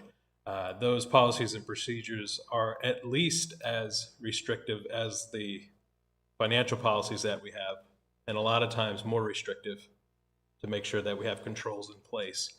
So yes, they are testing and sampling and tracing those transactions all the way through the process. Thanks for that overview. Auditor reports are always available for any owner member, and they're posted on our website each year so if you're interested. Thanks for that. Any other questions in the room? Excellent. So do I have consensus to move this to vote at our regular meeting? Thank you. And thanks as well, Cliff. And thank you to you and to your committee, Director Becknell. Great job. Moving on to 4.04, the star of the day, or you would think so, one of the many stars of the day. And it seems it may seem a little bit like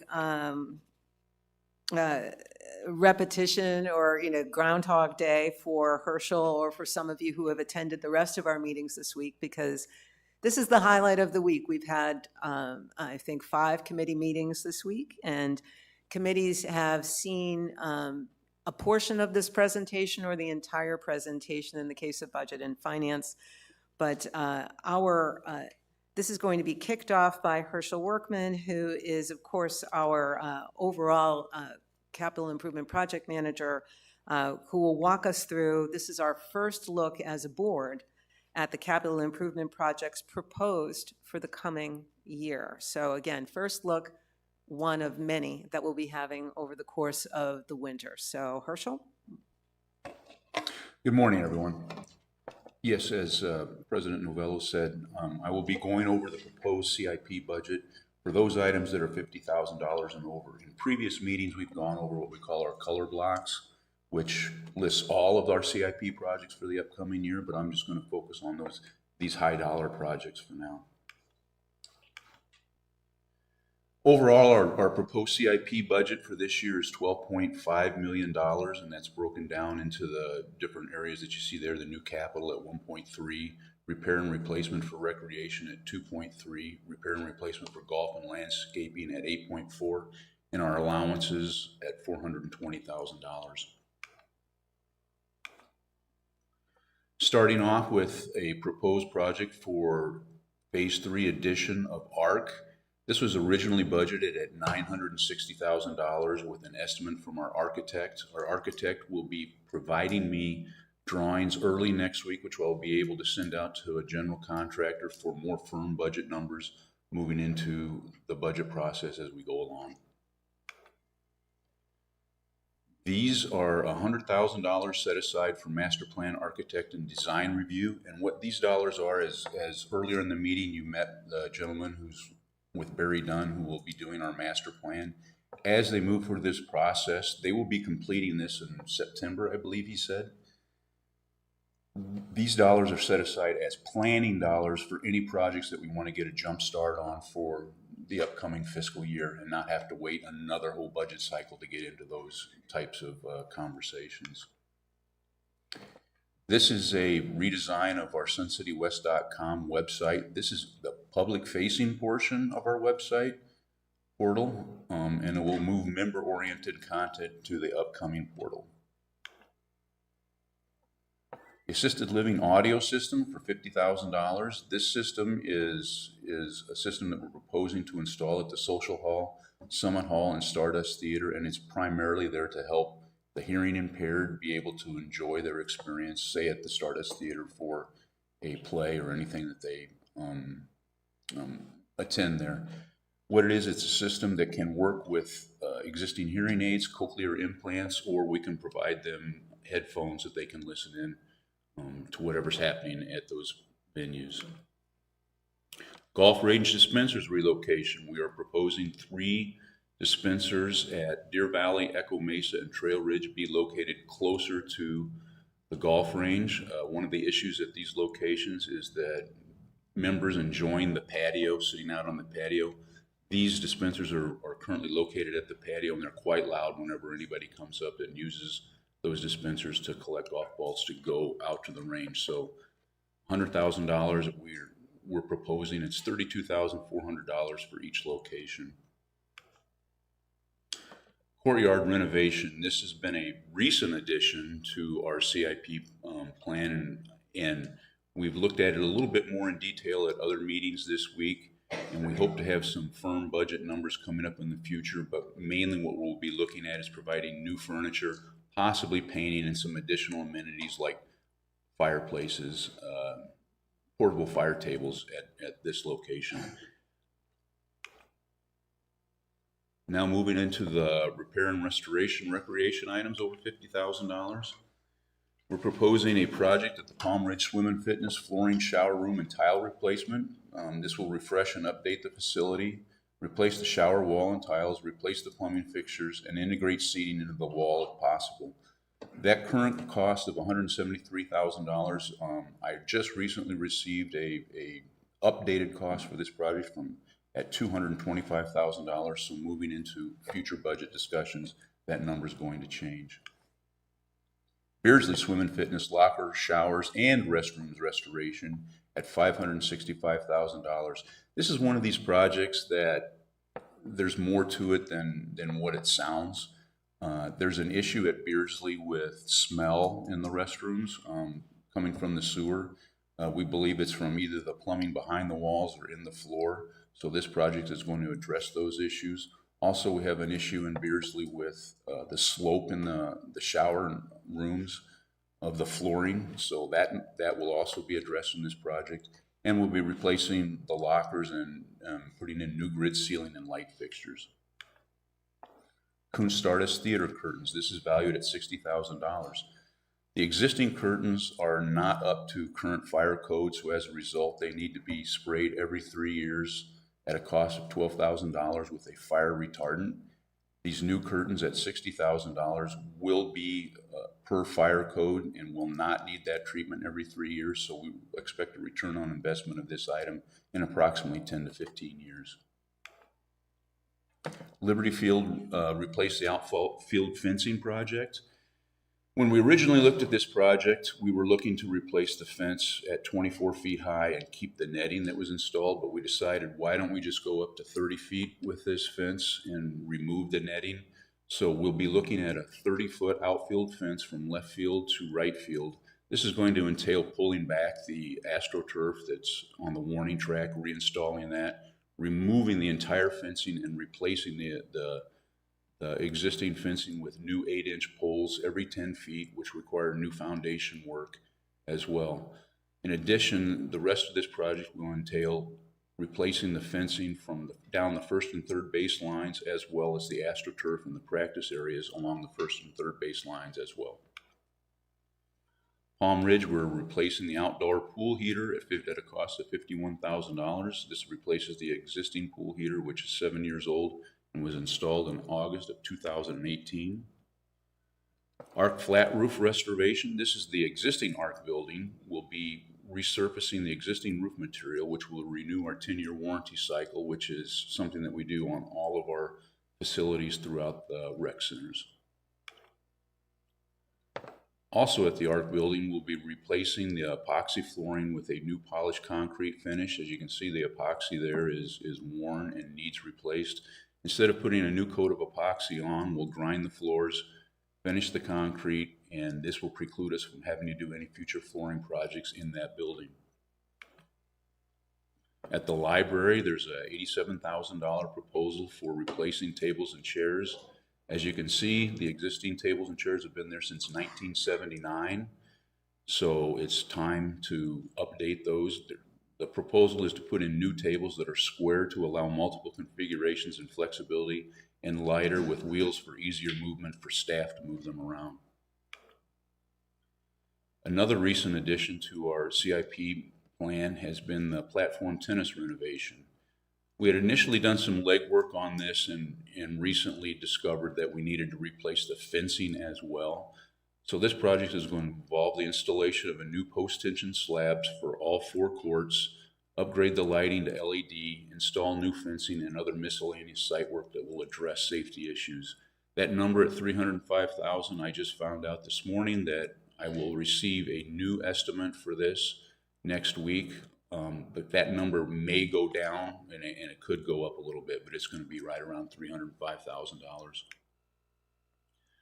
The allowances, we're budgeting $420,000 for allowances this year. Historically, we found that the dollars that we need to spend for unexpected facility improvements, anything that comes up during the year that we didn't budget for, we take this money out of allowances in order to cover those items. And I'm available to answer any questions you might have before Todd gives his part of the presentation. Really, thank you for that, by the way. 2 things. First of all, for us and for residents who may be listening in, you had mentioned many changes that are occurring, and that's just part of the process. As you and the staff get more information both about the scope of the project and about updating costs, we can expect to see some of these numbers change as we go forward, correct? These items that are going to change, most of these are going to stay the same. Right. But yeah, there are a few items, kind of the late additions that we didn't have a lot of time to work on. We're working through some of those items and those numbers. And I would ask, it would be helpful to us as these change in future presentations. You've verbally spoken to it because these are literally changes that are occurring today or yesterday. In future months as you, and meetings, as you present these to us, please note the changes. That would be really helpful. Just to say, this went up, this went down. It may be negligible, but it would help us tremendously, and I think will help our residents too. The other thing I wanted to mention was both changes and also yesterday, I believe they're all blending together, but at the Properties Committee, I know the Properties Committee made and I'm not asking you to make a recommendation here, but the Properties Committee, for example, made a recommendation to you and the team in terms of the scope and the rough amount of cost for that proposed courtyard uplift for R.H. Johnson. So I would assume that number would also be updated as we go forward, right? Yeah, based on yesterday's discussion at the Properties Committee, we'll do some research on that discussion and come forward in the future with a better number for that item. Yeah. And so I'll turn it to, rather than dominate as I typically do, I'll turn it to the rest of anybody have any other questions for Herschel before we move on to the rest? Director Turner. Just one, which is, I'm pleased to see that the estimate on the softball fence is actually staying low. I remember when this project first came up about 4 years or so ago, it was something like $750,000, and it came down last year when it came in and we kicked the can down the road again. It came down to something like 450. So I'm pleased to see that actual project, there's a benefit seems to be there from kicking a can down the road, which is nice to see. That's just an observation there on, finding the right vendors and keeping that cost down. Before we move on to Todd? Okay, great. And again, as we go forward on things like IT, we're going to be asking and expecting some more detail on scope on a number of these items that are a little vague at this point. So we welcome the Todd father. Thank you, and I hope you didn't mind my being a little tongue-in-cheek there. The head of our golf maintenance department is here to walk us through golf and landscape maintenance items. Thank you, Todd Patty. All right, thank you and good morning. And I'm going to review the 50,000 and over capital projects for golf and landscape maintenance. Starting with golf, we have the big one, the irrigation system replacement, phase 2 at Stardust, up for $6.728 million. And then we have a cart pass slurry sale scheduled for Trail Ridge for $90,000 for a total of $6.8 million. And just to give you a little detail on the Stardust project, irrigation replacement, we were looking at 96 acres of irrigated turf over there, and then turf reduction, 22 acres. This is very similar, or I should say identical, to the projects that we've already completed at Grandview in the summer of '23, and then the one that we just recently finished at Echo Mesa with the turf reduction and irrigation project. As you know, we removed about 45 acres over at Grandview in '23 and about 18 acres over at Echo Mesa last year. Turf conversion, you've probably heard me talk about the Tiff Tough turf that we're experimenting with on number 9 fairway over at Echo Mesa. We are proposing to do 56 acres of that new turf over at Stardust this in 27 in the summer. That's the perfect time to do that when you have the golf course closed and you're tearing it up and you're trenching and everything, and try to do those things instead of having to come back at a later year and complete that. But Stardust has what we call common Bermuda grass over there. It's 40 some years plus. It's an outdated grass. It's already exceeded its useful life. We make it work, but it shouldn't be that hard. So with some of these new turfs that are coming out, that's why we would like to propose doing the entire golf course with that. Architectural fees, irrigation design, landscape design, and project management through Gary Brawley is included in that. Practice facility renovation, chipping green complex, new practice bunkers, and a putting green enlargement over there. Again, while we have the golf course closed, we'd like to address some of these issues that we have over there. As you know, Stardust is the home of the green team. So that's where our residents, that's where they start out, kind of a training ground for golf, and then they go forward from there. But having a good practice facility is important for golfers. And so the green team would benefit from that, also our members as well. So that area out in front, when I say chipping green complex, we're going to be redoing that whole area out in front there in Stardust. So we'd like to, a lot of that's going to be desert, but I envision having kind of an island practice area, maybe 1 or 2 practice bunkers, and enlarged chipping greens, maybe 3 in total. It's a big area, so we could utilize that space. Tee leveling, we'd like to do that as well. It's a par 3 golf course, or executive golf course. So those tees over there take a beating. Over the years, they get out of shape. What we call a turtleback condition from years of filling divots on the center. And so we'd like to strip those down and put that new grass on those tees. Curbing on holes 1 through 4. If you played over there, you know that Homeowners Association is all grass up to left-hand side of those holes. So if we're putting desert on the perimeter, we need to have some separation between the homeowner's turf and our desert area. And then landscape removal, of course, trees removal and replacement of new trees. That's all included in that project.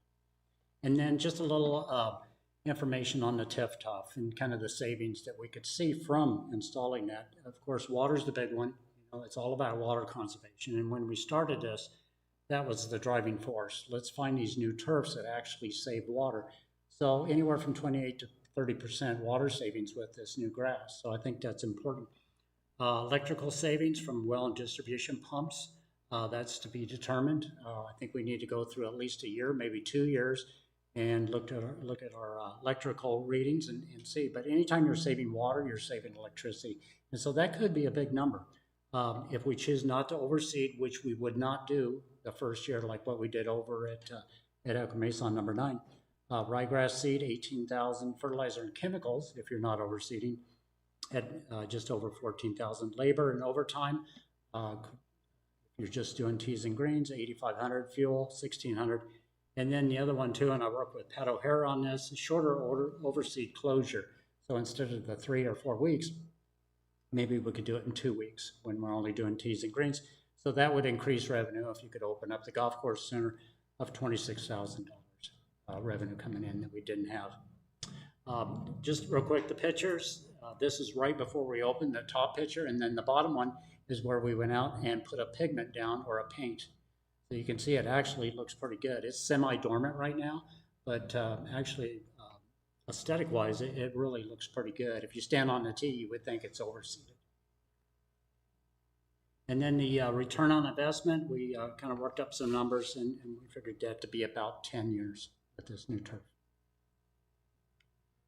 All right, on to the replacement program for capital equipment, and this is both golf and landscape equipment. We have 25 units scheduled for replacement at $1.1 million, and that consists of sprayers, turf vacuums, blowers, top dressers, tractors, and greens rollers. These are all items that we use on a regular basis to maintain our golf courses. And then golf maintenance utility vehicles, we have 8 of those scheduled for replacement at $274. And that's a heavy-duty utility cart, Workman, again, that's used every day, and then club car carry-all light duties for golf maintenance. So total replacement at $1.4 million. The average age of the equipment that we're looking at getting rid of is 13 years. Average useful life is 12. So we're getting a little more, as we do every year, we get a little more out of our equipment than the useful life or the industry standard. So it ranges anywhere from 8 to 29 years on our equipment. So you can see that 29 years. That piece of equipment has been out and running, so we've been taking good care of that. And these are on the reserve study, and you've heard me talk about this before.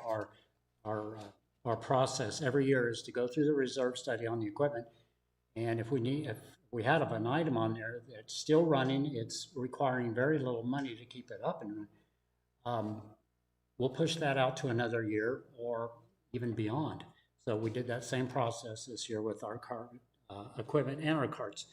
I'd like to mention that our old equipment, the mowers, we have the mechanics come over once we determine which ones are going out.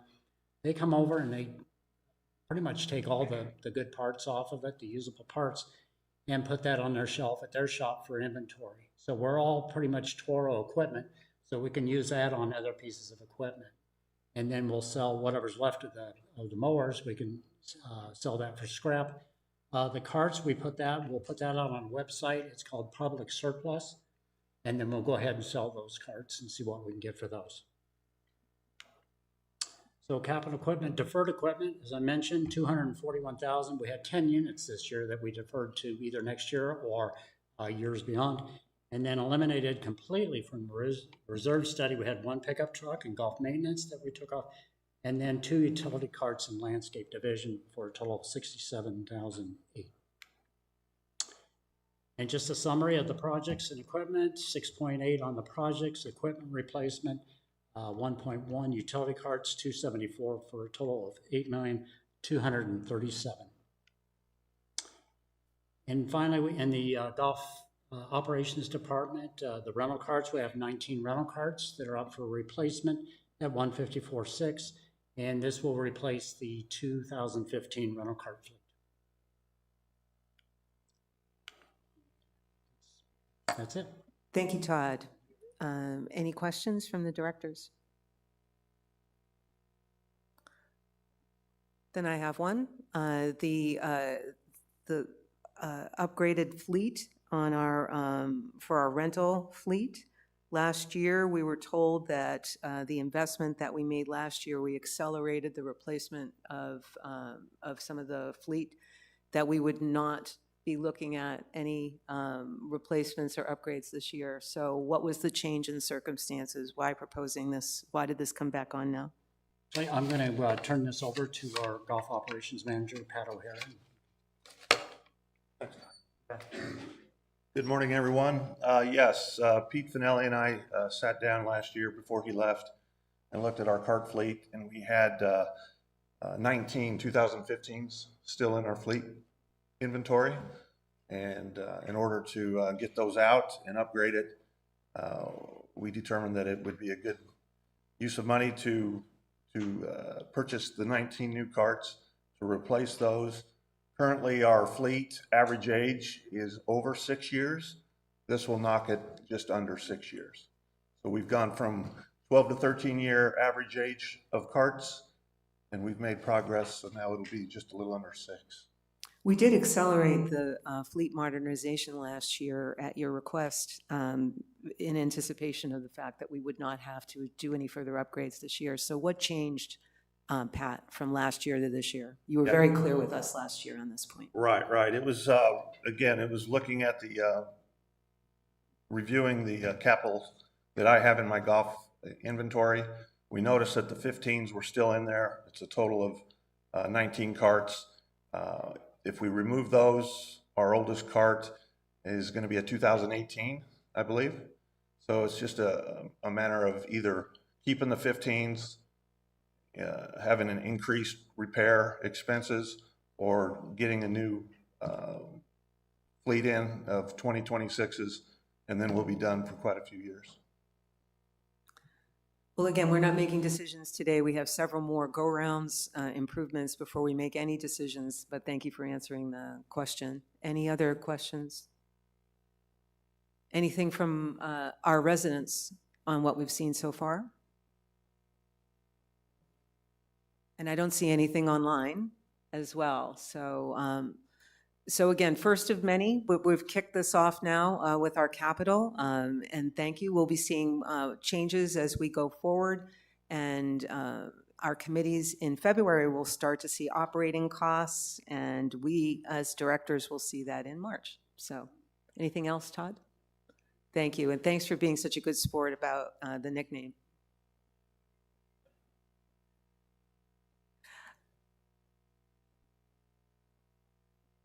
So we're going to do we're coming up on 2 hours. We did have, though, before we have a quick break, we had a question that I think we can answer really quickly. So I'm going to go out of order.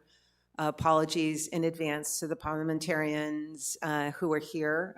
But we had a resident who's been waiting 2 hours for an answer to a question. So I hope that I can, with the agreement of the directors, if we can have a quick answer to that. So Cynthia came to the mic earlier when we were talking master plan and had a question about TV channel selection. So Stephen, either you or if one of your staff could answer really quickly for Cynthia. And I hope you had a very nice and eloquent way of stating, but I'd just like to get you an answer, please. Yeah, thank you. Actually, I'm going to ask Sabrina to come up and talk about how we manage the TV stations and how that all works out there in the different facilities. Yeah, so back when we had the election, we did decide to remove news stations as we saw a huge increase in some unfortunate incidents happening within the fitness rooms. Since the election's over, we did put back the news channels. We have about 10 stations. I was emailing some of my supervisors. We have about 10 stations that we flip through those channels, but we do allow right now news channels. We've seen a big decrease in incidents that we were experiencing. So if there's something that has come up, or it sounds like you addressed it with a manager, that wasn't myself, because I don't believe I've talked with you yet. But if we want to discuss it outside of this meeting, then I would love to hear what you're seeing and hearing going on in those areas. Thank you, Sabrina. Cynthia, I hope that that started to answer your question at least. And now you've met Sabrina Alvaro, who's in charge of all of our facilities. So we're going to take a quick, a 5-minute break here to allow us to stretch our legs. We do have several more items on the agenda. So we will resume at 11:05. A quick 5 minutes, 11:05. Thank you.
Welcome back, everyone. The time's 11:06. We'll resume where we left off, and thank you for making that such a brief break. We're at item 4.05 on our agenda. We have a recommendation, and we heard a bit about this at our last regular meeting in December, but the Governing Board Election Special Committee did meet this week, and they have a recommendation for timeline changes to make to us. So we welcome the chairperson of that committee, Kathy Estes, to walk us through the recommendation. Thanks, Kathy. Okay, the recommendation is to shorten the time frame of the election cycle from 5 months to 3 months. So petitioners would be able to pick up their packets the first business day in January rather than in November. That bypasses all the holidays and would still afford plenty of time for them to get their signatures turned in. The time for collecting their signatures would be a minimum of 30 days. There are two options. One would be to set a specific date in February, the first business day in February, the 3rd or the 5th, something like that, or to allow the election committee with approval of the board to set a specific date for that year, depending on what day the election falls on, the first Monday in, or the last Monday in March. So that gives just a little bit of flexibility, which would give more time possibly for them to collect signatures. There doesn't seem to be a problem with people collecting signatures in a very short period of time. That's been my experience with this year, and I believe years before as well. So specifically, it would require changes to bylaws and policies. So you have this on your desk. It's highlighted in yellow, the sections that would need to be changed. So bylaws, Article 4.2.1 would just change the deadline being established by the Elections Committee. 4.2.2 references changing the Appendix 1 and 1A, which is actually the petitioner packet, which references a specific date. So this would just change that date on that petitioner's packet. And then 4.3.2, 4.2.3.2 changes the time frame when the association names everybody that has been certified as a candidate. And it has to be within 7 business days after the candidates are certified. Minimal changes. The big thing is to shorten the election cycle and still give plenty of time for petitioners to collect their signatures, for us to get photos and their bios turned in, to have orientation done so they can get out and start campaigning, and still give us time for the forum, the meet and greet, and then the election on the last Monday in November, which would not change. Okay, that's basically it. Any questions? The election would be the last business day of March, right? Last business day of March, that would not change. So the big question, I think, before us, and thank you very much, Kathy, for bringing the recommendation forward to the governing board to decide. So we were talking about contracting this date, this timeframe down. And the question, I think, before us is, first of all, we want to focus on getting, if we're going to do this, it's the bylaw changes that need to be published. Exactly. Assuming if this is approved in our next election, any bylaw changes, then we can set about making changes to policies. There's no need to even discuss those here today. It's more the concept, I think, before us, so we can agree, do we agree with the concept, and what are we going to put to a vote at our regular meeting? So questions from the directors, if any? I think it's great that we're shortening it. The one thing I would say, though, I would prefer not to have like a date in February that the election committee produces every year. I would prefer the 3rd Thursday of February. I mean, a date that we can look at that is always the same day and date. I mean, it's not a date, but you know what I'm trying to say. It's just Exactly. easier for people to remember those Year to year. as opposed Okay. to a date. Okay. I can understand that, and I think that was part of the feedback, was to ask us which way we want to, does anyone? Exactly. Any of the directors have a concern about establishing something of that nature rather than an actual calendar day, but to Director Piaskowski's suggestion that we put something more specific in the bylaw? And if you're looking at February, make sure you don't choose Valentine's Day and the President's Day. Well, it would have to be a business day, et cetera. Yeah. Director Turner? Yeah, I was just wondering, I can't remember off the top of my head, looking at the documents and the changes that have been recommended, is that any dates and timelines, I was thinking, can we put that into policy rather than bylaw? Then it becomes something that can be more flexible. So if we change the bylaws, we run an election cycle in 27, then realize it doesn't work, we have to change the bylaws again. I was just wondering if it's possible to put the dates into policy rather than bylaw, and then we can be more flexible. Got it. I think with Director Piaskowski's suggestion, where it's not an actual date, but rather like as we do today with, it's the first business day in January, et cetera, we could make something similar that the date is floating, but at least there's a specific in there. I think that was your suggestion. Does that mitigate any of your concerns, or is your concern still standing? Well, no, what I mean I understand what you're saying. Is that if we're saying that candidates can pick up their packets on the first business day of January, and then they return their packets on the 3rd February, what I'm saying, 3rd Thursday of February or whenever it is, what I'm saying is that should be in policy, not in bylaw. So that if we have to say the candidates, we need to give some more time, therefore candidates should be picking up their packets the first working day of December. It does give us more We flexibility. to change put that into policy, which is more flexible and easier to do than changing bylaw. That was just my suggestion. What do you think, Director Piaskowski? Is a difference of opinion there? Well, I don't know, do we have policy on election? I thought all of our election stuff Yeah, that is was in- a question in, I had, is I couldn't remember off the top of my head whether these dates are in policy It says, or in bylaw. I think the policies are that you have to be a homeowner and that you have to, certain things. I don't think the policies have timelines, do they? Or maybe they do. We could put the timelines in the policy. There is a policy that So speaks then to we the would election. we would rewrite the bylaws saying that reference to the policies of that? I mean. Yes, we would reference just a policy, and it would mean that we as a board would need to see a specific policy change after bylaw is approved, if it is, right? If we Good remove that. suggestion, because then we don't have to change bylaws all the Right. time. It could would think. easily be, the bylaws change to say, not specific dates, but dates as set forth in the policy. In policy XYZ. Yes. Okay. I think it's so that's a too. great idea. Yeah, I do too. Because like you say, Director Turner, in case for some reason, nobody's able to get their signatures in 30 days, then you might need to go back and readdress it. I don't think that will happen, but not having specific dates in the bylaws is an excellent idea. It does give us more flexibility, but we still commit to having something written. And Exactly. we would move that to policy.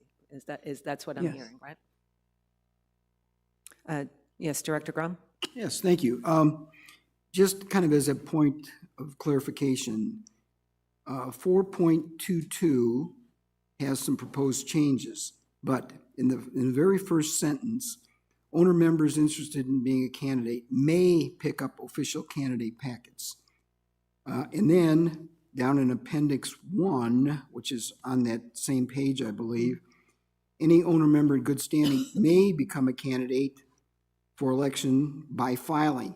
Now, what do we mean by filing? Is that where you turn in all your petitions?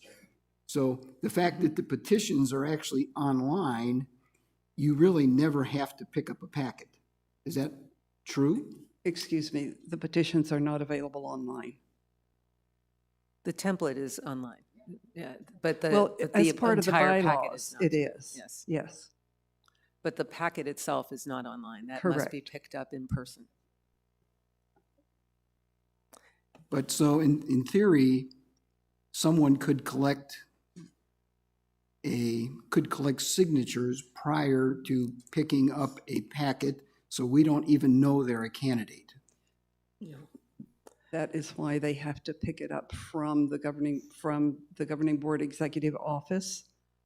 They have to pick up a packet physically. In order to establish themselves as a Exactly. candidate. Okay, but being the fact that the word is members interested may pick up, I think maybe we should change that to shall. Agreed. Which Okay. makes it mandatory that, and maybe then the packets become numbered or something.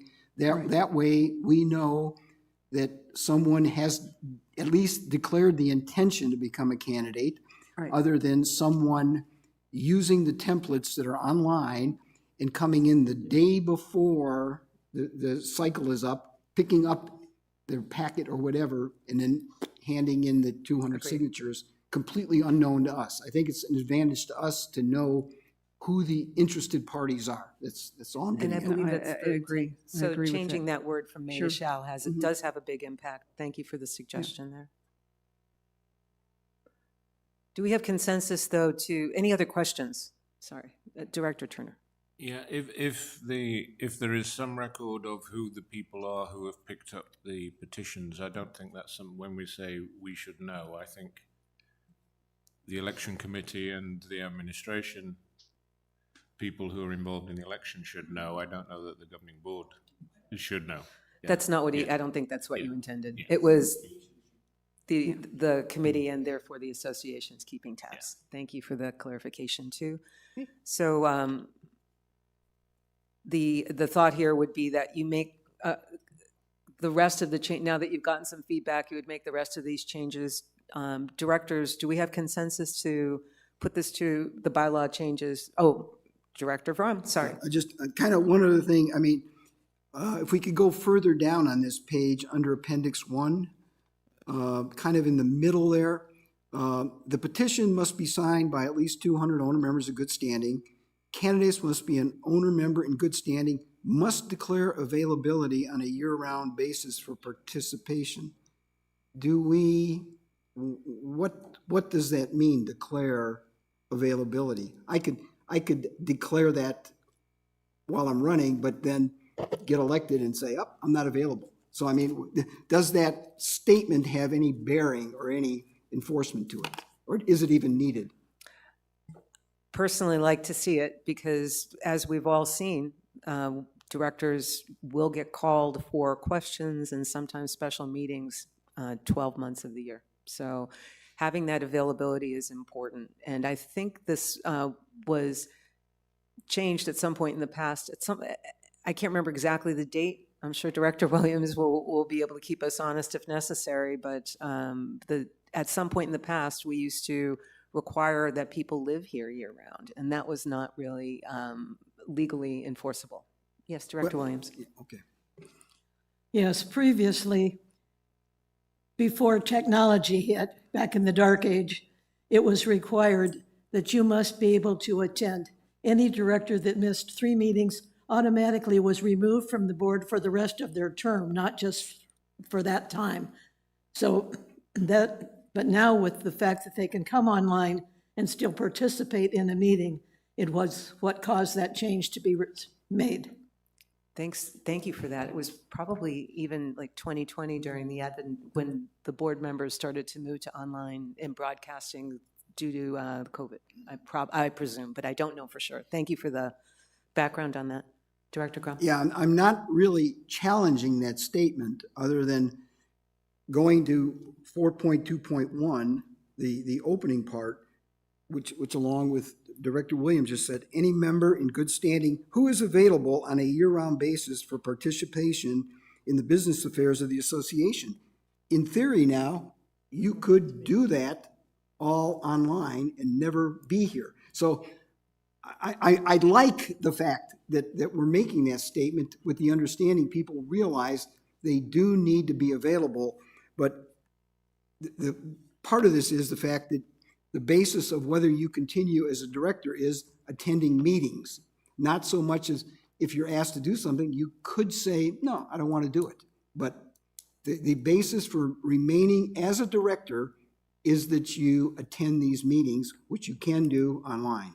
So I don't know if there's a better way to say this, but we're saying it and it's kind of an unenforceable thing to some degree. I hear what you're saying. We say it in a number of spots pertaining to this, but thank you for the statement. I don't know if we have a resolution or if we need one necessarily. Anyone else, directors? Comments from our attendees? Anything online, Stephen? So do we, Director Paskowski. The fact of the matter is now, because we do have technology, we can have a board member be away for a meeting because of family problems or whatever it may be, right? So maybe what we need to do is say something in there that directors' meeting attendance can be by Zoom, so they understand that they could have that availability. Not that we want them to do that every month, because we don't. But we all know how things happen and things come up. So, but I don't know, I would chat GPT that, see what they say. I think it's a great suggestion. However, putting it into the bylaws might be a bit much, right? We can take a look at the policies going forward if it's something that we do want to specify. I think it's clear that attendance can be both ways, but if we want to spell that out, we would have the opportunity. But I think a question here is these are bylaw changes that we're under a bit of a timeline on. So we'll focus on those, and if we agree to them and if we put those out to vote and they are approved, then we can focus on the policy changes. That would align. Director Schlemmer? Just one comment, because there's been a lot of dialogue about online, attending online and all of that. If you do a strict reading of this, you could be an owner member. You could run for election, assuming you could secure all your signatures. You could become a board member. You could attend every meeting virtually. And that would be satisfactory. I just wanted to make, that's kind of the worst case scenario, but whenever I read these, I like to go to worst case scenario. Worst or best, depending on Worst your or point of best, view. depending on your point of view. So But forgive again, me. I think it's something that is yeah. exactly right. Because I think we need to be aware of that. And to your point in your comments earlier, President Novello, I do not believe we have a way of restricting that, because we have to allow all owner members the right to be on the board. So I could live in Kansas and own a house in Sun City West. And yeah, thank you. You do have to wonder that, again, when I wondered the same thing. I assure myself, though, that to be an effective, first of all, to be elected, but also to be an effective board member, having a presence here and being aware of what's happening and meeting fellow owner members is really important. So, but again, it's something that does bear some, we can bear some reflection on that and perhaps build it into a policy. Yeah. But I don't know if it's something that we could do, or even if we wanted to. Okay. All right. So I'll ask again for consensus. If we do have consensus to move this to a vote, we would need the specifics for us. And again, I'm sure a couple of us would be happy to work with you, but I believe we've given you enough feedback to know what we're looking for in terms of, we'll move the Terminology. dates to policy wherever it's possible, right? Okay. And, but first put in the bylaws that we're contracting the date, the start date and the end date. Okay, very good. Is Thank you. that, do we have consensus on that? And I have to go to Karen here for a moment. Hold on, just at ease.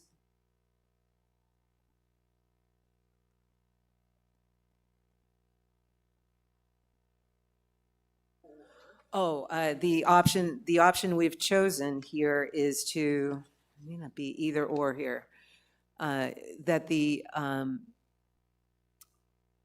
we are going to go with, I believe, not the no less than 30 days after the petitions. We will go with the or option, but that or option will refer, rather than a specific date, it will refer to a policy. Yes. In terms of the duration or whichever.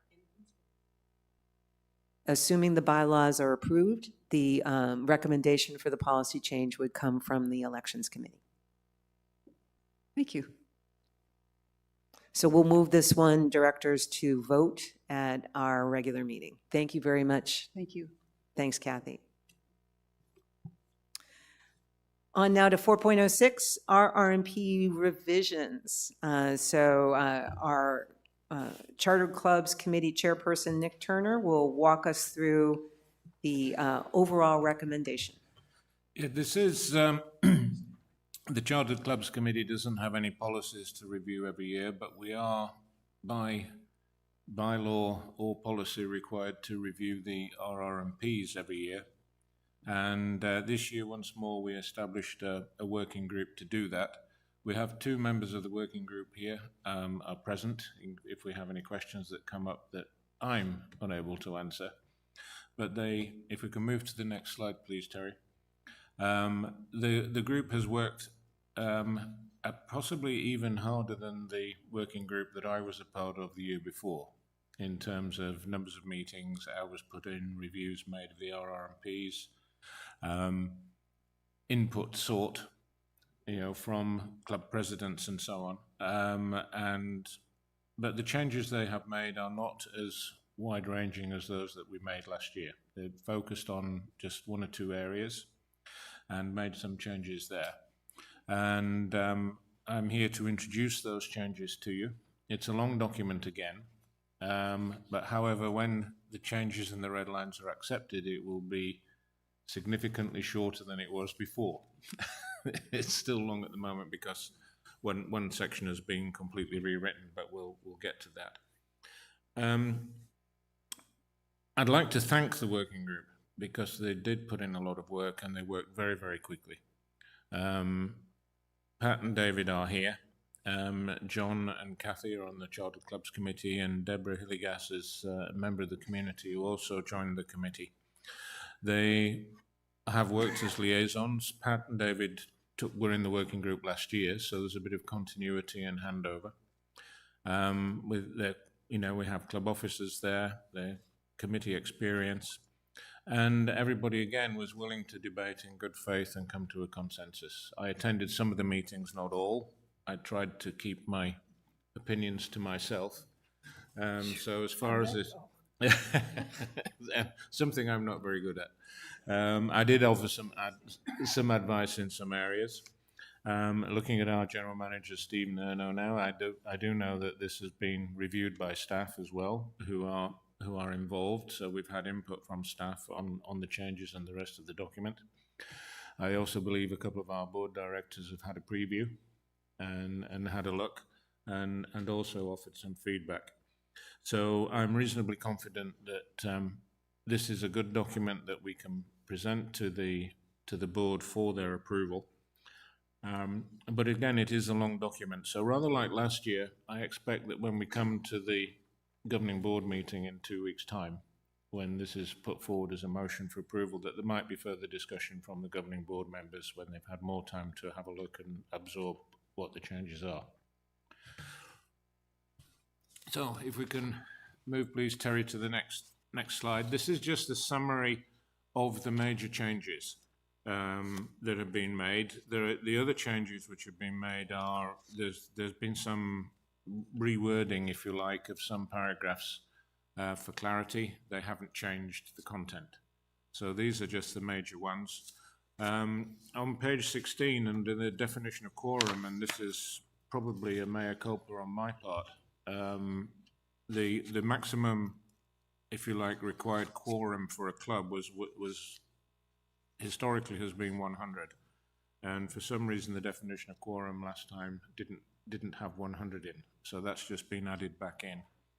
The reason for that is that some of the larger clubs, if they have a 10% quorum, it takes them up over, they're up to 200, and for some people for some clubs that's difficult to get if they need a quorum at short notice for some change. That's difficult. So in order to allow the clubs to continue to maintain business and move forward as necessary, that has been set at 100. On page 28, there's been a reminder added for some clubs that if there are issues that they are having with their membership and The RRMPs are in fact restricting the aims of the club. Every club in its charter has what the aims of the club are. If the RRMPs are actually restricting those aims, there is an accommodation process to allow those clubs to request from the governing board the ability to do something which is not allowed by the RRMPs. On page 29, we just removed a section which was rather repetitive. And then on page, that was in the area of reciprocal agreements. Reciprocal agreements are very difficult to get. And a reciprocal agreement is where, for example, 24 people from the Lawn Bowls Club may want to go visit a local Lawn Bowls Club and play a friendly game with them, and in return that bowls club comes to us. Pickleball do such reciprocal agreements with Sun City. Tennis Club do it with Sun City and other communities. Some communities refuse to sign reciprocal agreements. So the working group has recommended that we add a new paragraph in here that where a club has made sincere and good faith efforts to get a reciprocal agreement and cannot do so, at the discretion of the general manager or his delegate, they can have that reciprocity happen, rather than just stopping the activity. It's particularly important for sports clubs because, you know, sports clubs like to play sports, and playing sports against other teams is how you improve. And we want to encourage that as much as possible. The disciplinary section, page 31, the layout of that chapter has been revised. It was very repetitive, but there were differences in how a club disciplines an individual, how a club disciplines a board member, how the recreation centres may choose to discipline a club which is misbehaving. So that has been streamlined, so that the the process of verbal written suspension is the same, but there are nuances in there, because clearly if somebody is suspended and you want to postpone that suspension pending a hearing, if the person being suspended can sign checks, you may not want to postpone that suspension pending a hearing. So it does allow for flexibility, and it allows for the recreation manager or the general manager as well to escalate disciplinary actions which may be so severe that you don't want to give a verbal warning, first of all. So that has been rewritten, and when those changes are made, that's the major thing which will reduce the length of the document. Page 43, one change which has been made to the disciplinary process is we put time limits in for some appeals. I myself, as chair of the Chartered Clubs Committee, was part of an appeal hearing for an internal club issue, and the appeal I heard was 10 months after the actual action took place that resulted in the disciplinary process. And so what we've done is that we have put some time limits in under which appeals must be heard.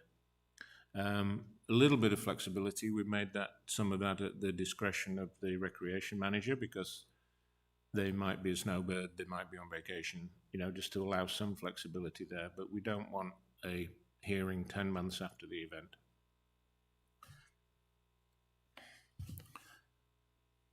Page 54 on monitoring. There have been some issues and discussions and agreements made with some clubs on monitoring, and we've just revised the RRMPs here to, if you like, make that easier to happen.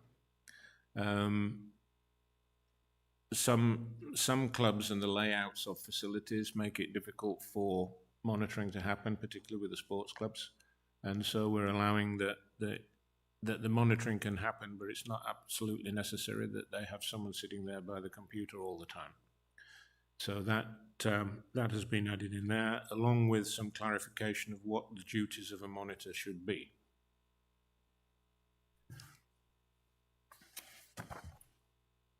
And then at the very end of it, the accommodation section has been reduced. There was some duplication in that everything that was listed that a club had to produce if they wanted to request an accommodation was detailed in the RRMPs, and then it was detailed on a checklist that was provided to the people who were seeking an accommodation to demonstrate and make sure they were attaching the right documents or pieces of paper.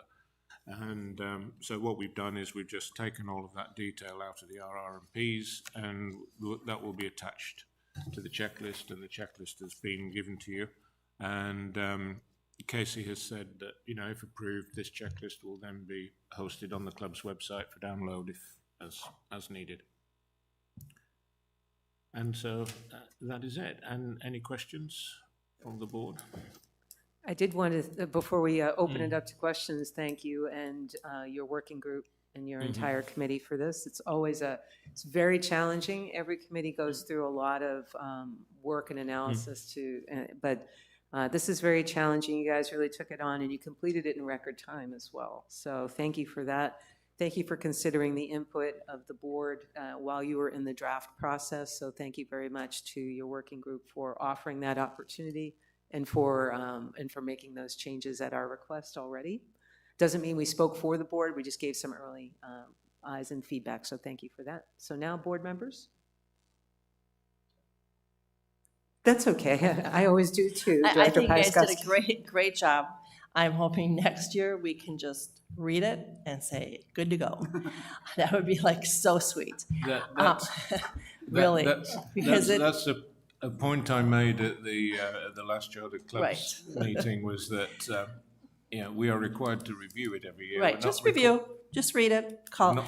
And the same goes for policies, by the way, too. So my one concern is, and there's not really a big concern for the RRMPs, has to do with club bylaws. Every club has bylaws.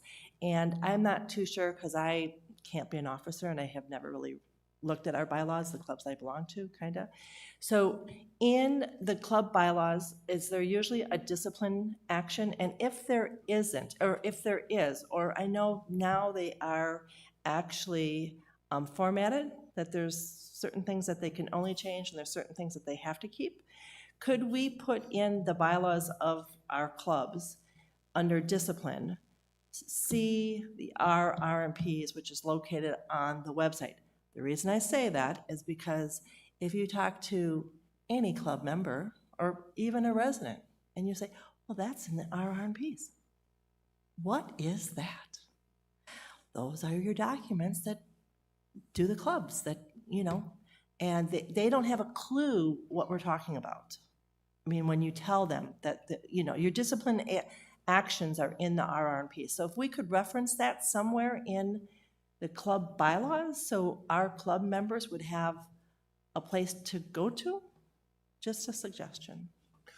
I believe they are, and as we're answering some of these questions, I'll just try to look it up. But the bylaw template says for disciplinary processes, I believe it says see the RRMPs. It does say that, and also in that disciplinary process, there's a step where they essentially early have to involve the recreation manager, because one of the issues that we do have, unfortunately, is sometimes it's the same people causing issues in multiple clubs. And if everything goes through to the recreation manager at an early stage, that's something that, the administration can pick up. Yeah. Yes, Director Becknell? I was just reading through these rather quickly, but is somebody going to go back through and read for typographical errors? Just as I hate to be nitpicky, but there's a couple of misspelled words here and there. The answer is yes. Thank you. Just want to make sure. Pat Kramer and David, who led the working group, are here in the audience, and Pat is just good job. Just a couple of missing T's and B's. That's all. Thanks. And to underscore what Director Turner said in his introduction, this is a very detailed document. While I'm sure we all read it very closely. If you do read it on a second or third time very closely and have concerns, we can discuss those and even postpone the approval if necessary. The committee has done its job in terms of presenting a recommendation to us, so that part is complete. So I just wanted to assure us that this is not a speak now or forever hold your peace. It's we've seen the changes, and it would be, the question before us would be whether we would be ready to hold a vote or consider a vote at our next regular meeting. Yeah, if Terry can move to the next slide. I did have a timeline here. Thank you. Yeah. And so if the governing board chooses to send it back to the committee, we'll have another look and address their concerns, or it may occur like it did last year, where there was one change that the governing board did not approve. And so they approved the document without that change. So, however the board wishes to proceed. Thank you. And also, when it comes to typos and misspellings, the current RRMPs have a .1 version, which was a correction of two typos, and one of which was quite important. It was we missed the word "not" in a sentence, and so that was corrected in the .1 version. It's much more important than a typo, but yeah, I understand, or a spelling mistake. Any other questions from the directors? From our residents in attendance? And since I ran out of battery, Stephen, nothing online. Thank you for that. So directors, by consensus, are we ready to move this to vote at our regular meeting?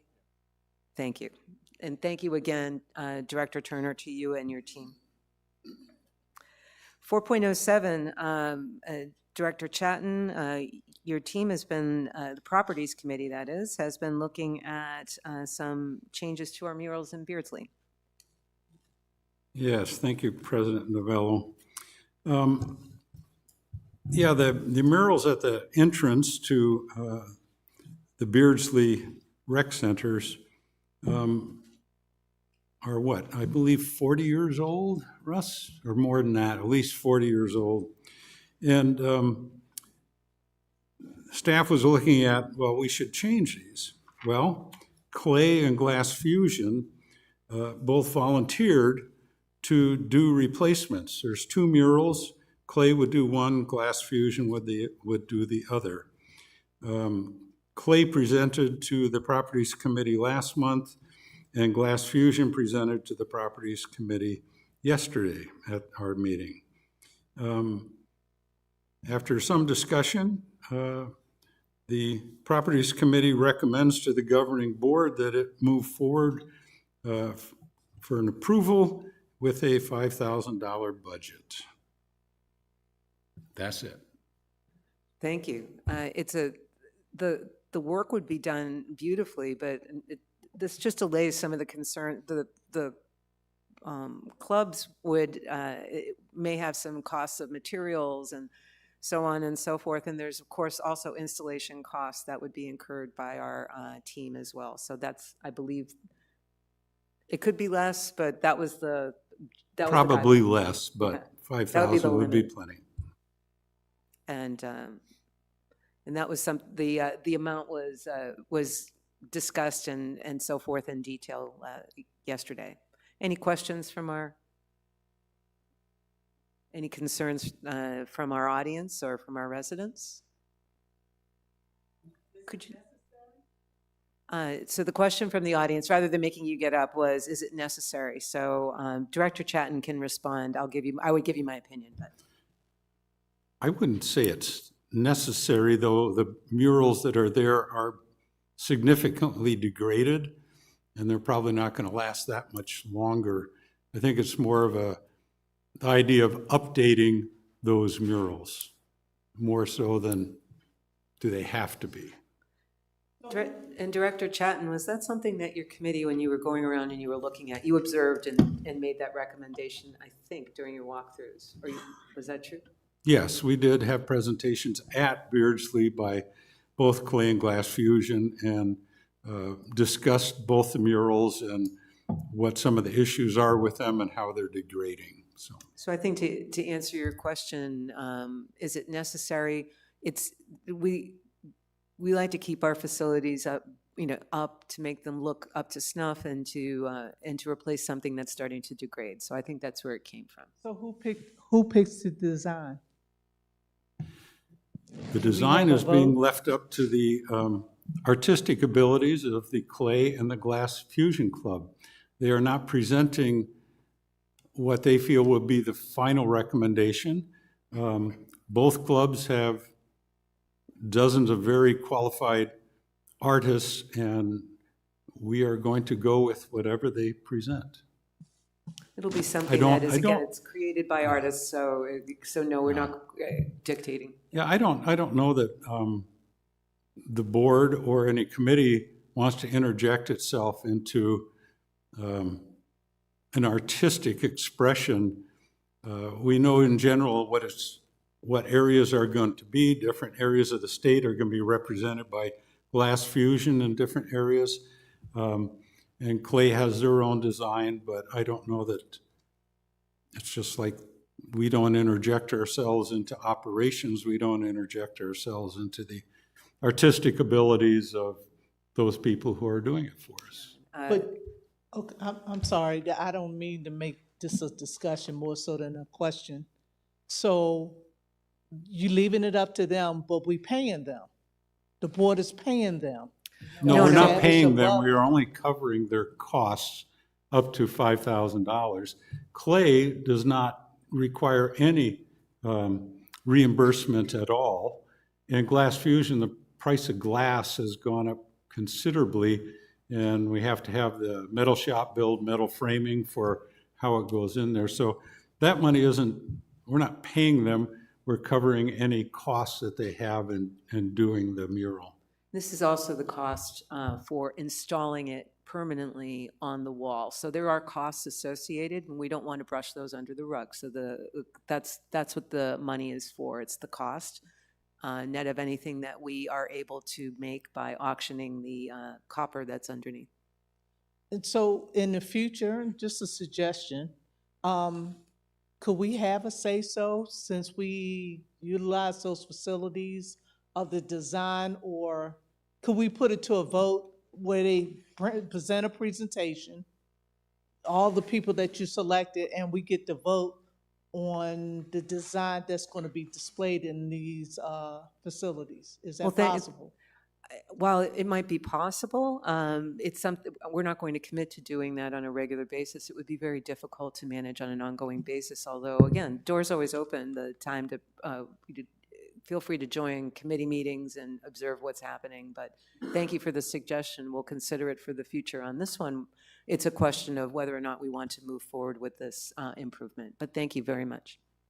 Yeah, I think that's just a much, much, much larger discussion.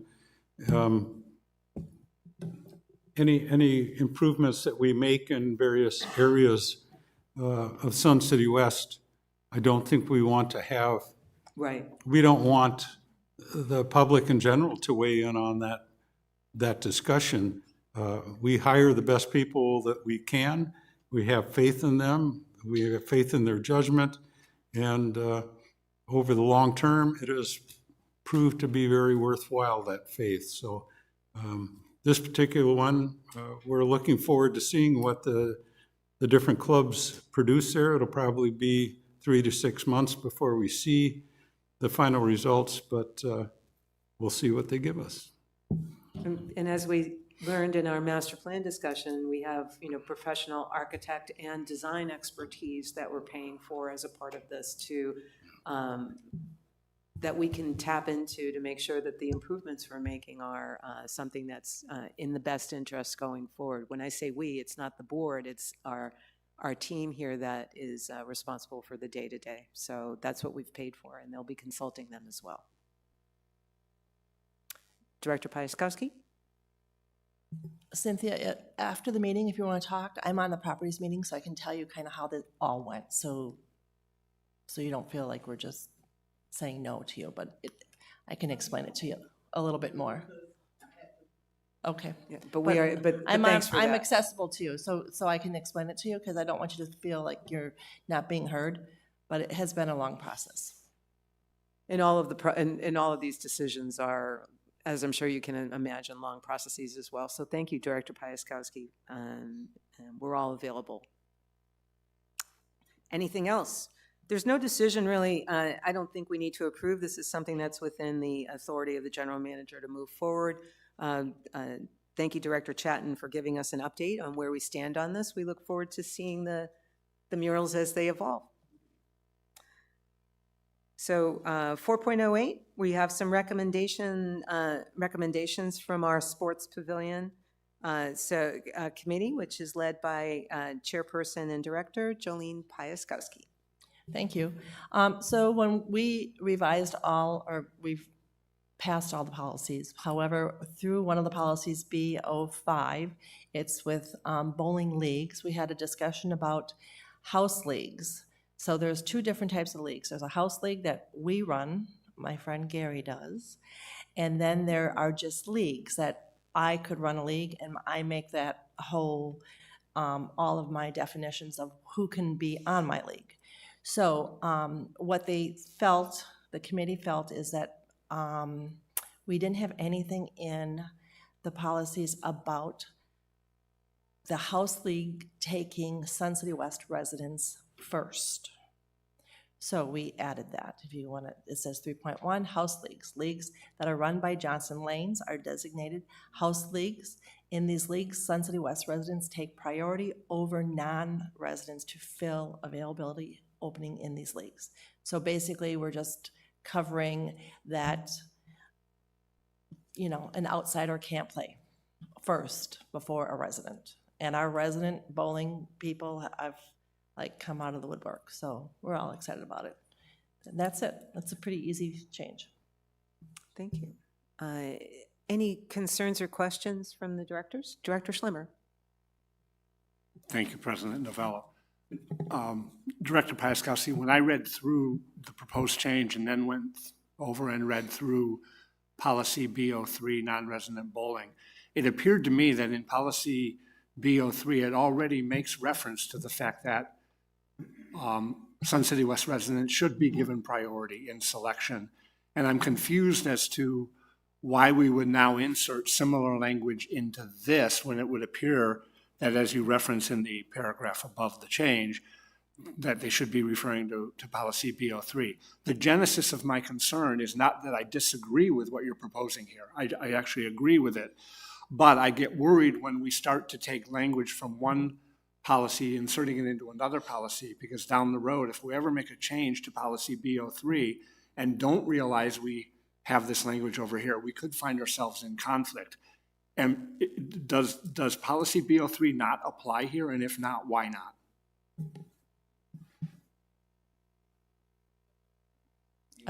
Yes, I do want you. So policy, it's a that's just strictly non-residents, I believe, okay? And so this is strictly leagues. So as a non-resident bowler, you have to be 45 years old and all that stuff, right? So I was trying to explain in my committee meeting that if by chance we had 30-year-olds that were residents, they could actually become a league, even though they don't meet the 45. Okay, does that make sense? So, yeah, but why perhaps we're welcoming Jolene's good friend and our sports pavilion manager, Gary Zarek, to the microphone to explain why it's important, or what we're adding here by mentioning house leagues as well as non-residents, because there is a difference, right? It's two different policies. B03 is for non-resident bowling, and the B05 is for league bowling. So it is two different avenues of language, even though this pretty much is a repetitive situation. We just like to document it and put some clarity in B05 that says that in the leagues that we run, which is about 8 of our bowling leagues, that when we are assigning bowlers for open vacancies, that we allow Sun City West residents priority over non-residents. That is the only clarity in this, because it is really two different policies if you read BO3. So I don't disagree with anything you said, but my question then comes back to, why do we make reference to BO3 here if it doesn't apply? Because it does appear that it does apply based on this policy and the way it's written. And when I did look at BO3, the language I looked at, I believe, and unfortunately I didn't print it out and bring it with me this morning. I didn't have enough coffee to be that smart. I guess what I'm wondering is, when I looked at BO3, I thought that the sentencing or language I read made specific reference also to any leagues organized by, or any leagues using the bowling alley.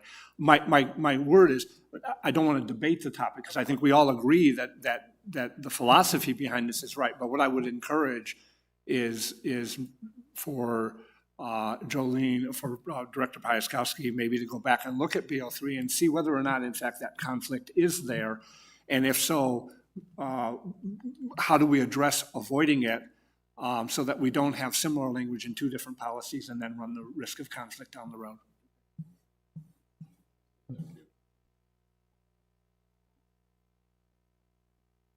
Stephen was showing me the text of BO3 if we needed to refer to it, that's all. So it does, 3.1 in BO3, make sure I'm in the right place. Resident card holders shall have priority over non-residents during open bowling and for the filling of new vacancies on any team or league, according to the procedures established by the sports pavilion manager and approved by the general manager. And that is the language. House leagues. Right, and leagues are not, non-resident bowlers could be a very wide, as Director Piaskowski was saying, so the value add here. Yes, in that policy, it does not designate house leagues run by R.H. Johnson, is what it doesn't do. So that's why we thought we would add it. I just wanted to clarify what I believe Director Schlemmer was seeing, but I would say that it does say any team or league. Yeah, and that was my concern, with all due respect, that was my concern, is that it does appear to talk to, with reference to leagues, and it does not distinguish between house and non-house. Again, I think we have the potential for a conflict. I think we should clean that up. That's We'll fine. certainly take a We'll look at it, it. Director. Thank you. Yeah, thank you. And is it something that, I guess I would leave this to you, Director Piaskowski, if you feel it needs to go back before your committee and to have them take a look at that. Absolutely. I'll All right, so send it we'll back see and this see. again in We February. can do that. Look at it and see what they think. There's Excellent. no trouble at all. Yeah, I can understand that. Sure. We can certainly do that. And thank you, and thanks for pointing out the potential discrepancy. Appreciate all the work that you and your committee have put into this together with staff. So we'll look forward to seeing a revision after your committee has had a chance to take a look at it. Thank you. So this will not go forward for voter approval, but there's plenty of time on that. You've already done the reviews as per the bylaws, so thank you.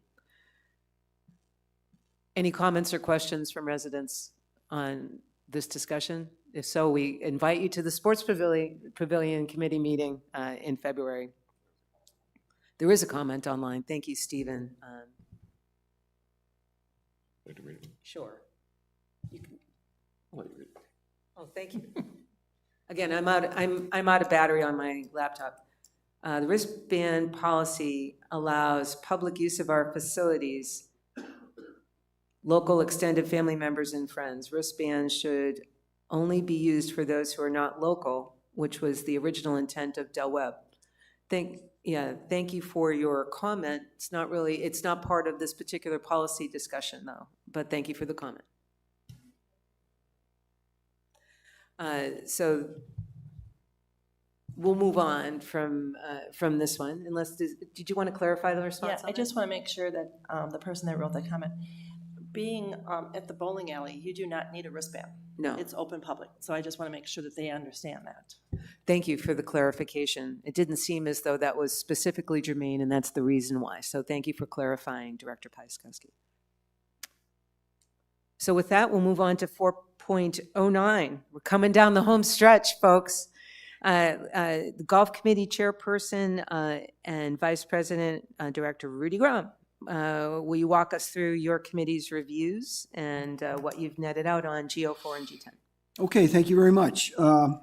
Just to kind of get everybody up to speed, there are 9 board-approved golf policies.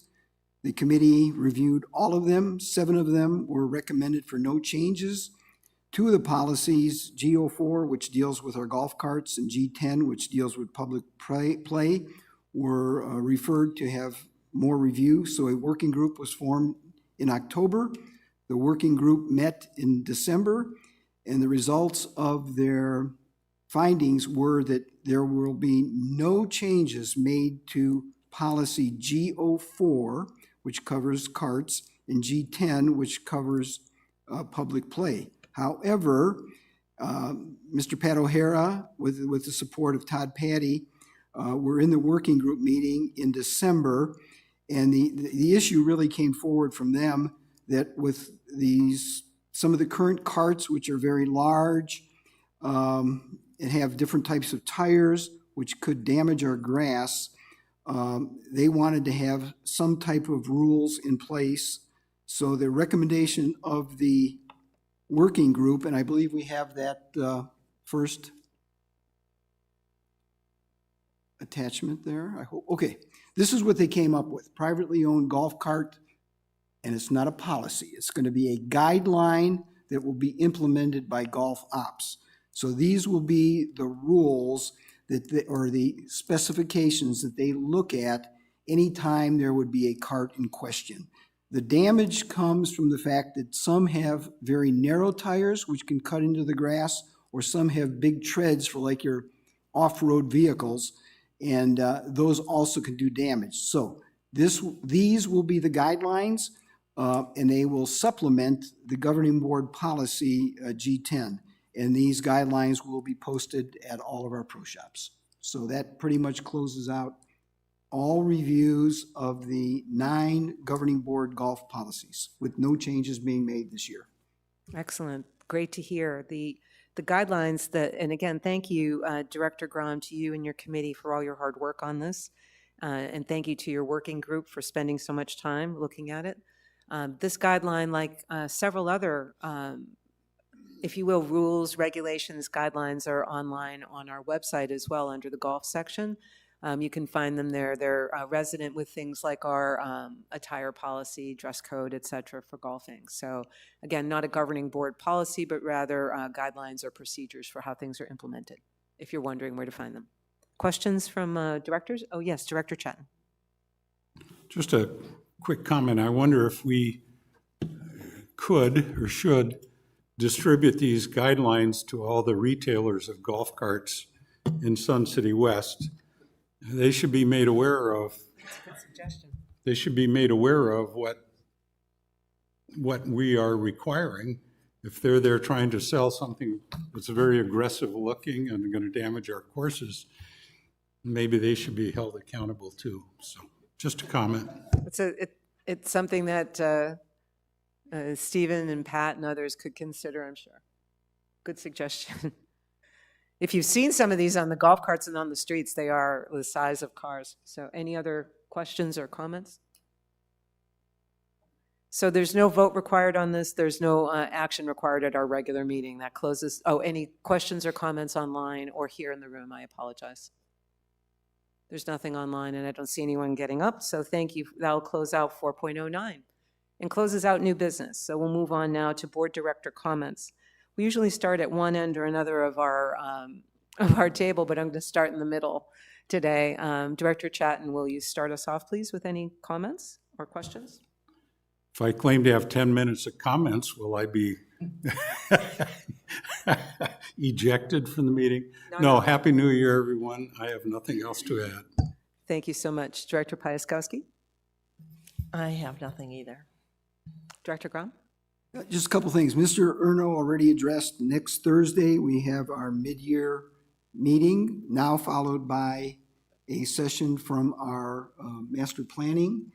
And then that afternoon, we will have a presentation from MAG on the interchange at 303 and 60. And I do invite everyone to come to that and get the true facts of what's going on, because you're going to be looking at that for the next 10 years.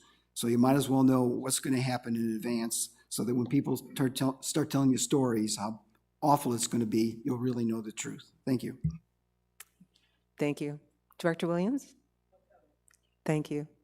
Director Turner? Unfortunately, I do.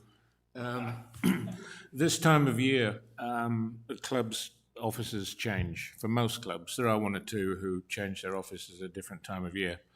And the recreation manager and her staff put on, in fact, 8 sessions this year for the different groups of clubs for the new officers to understand and learn some things about their role and who to talk to about what the problems are, how to contact the leads at facilities, and so on. The attendance at those meetings so far has been abysmal. Emails have been sent out, notices have been made. Casey has been saying save the date at every Charter Club's meeting for the last 3 months. And so we are holding a catch-up meeting, which will be this next Friday here in the lecture hall between 10 and noon for all of those club officers who've missed those particular meetings. And unfortunately, one of the issues we're dealing with is the handover from the past presidents to the new presidents, and past officers to new officers across the club. There is a form, of course, there's always a form, the CR5, but that CR5 tells the rec centres who the president is, what their phone number is, what the email is. Same for treasurer, secretary, any non-officer board members. You know, if the club has 10 members, it's got those 10 names on it and the contacts and the email addresses.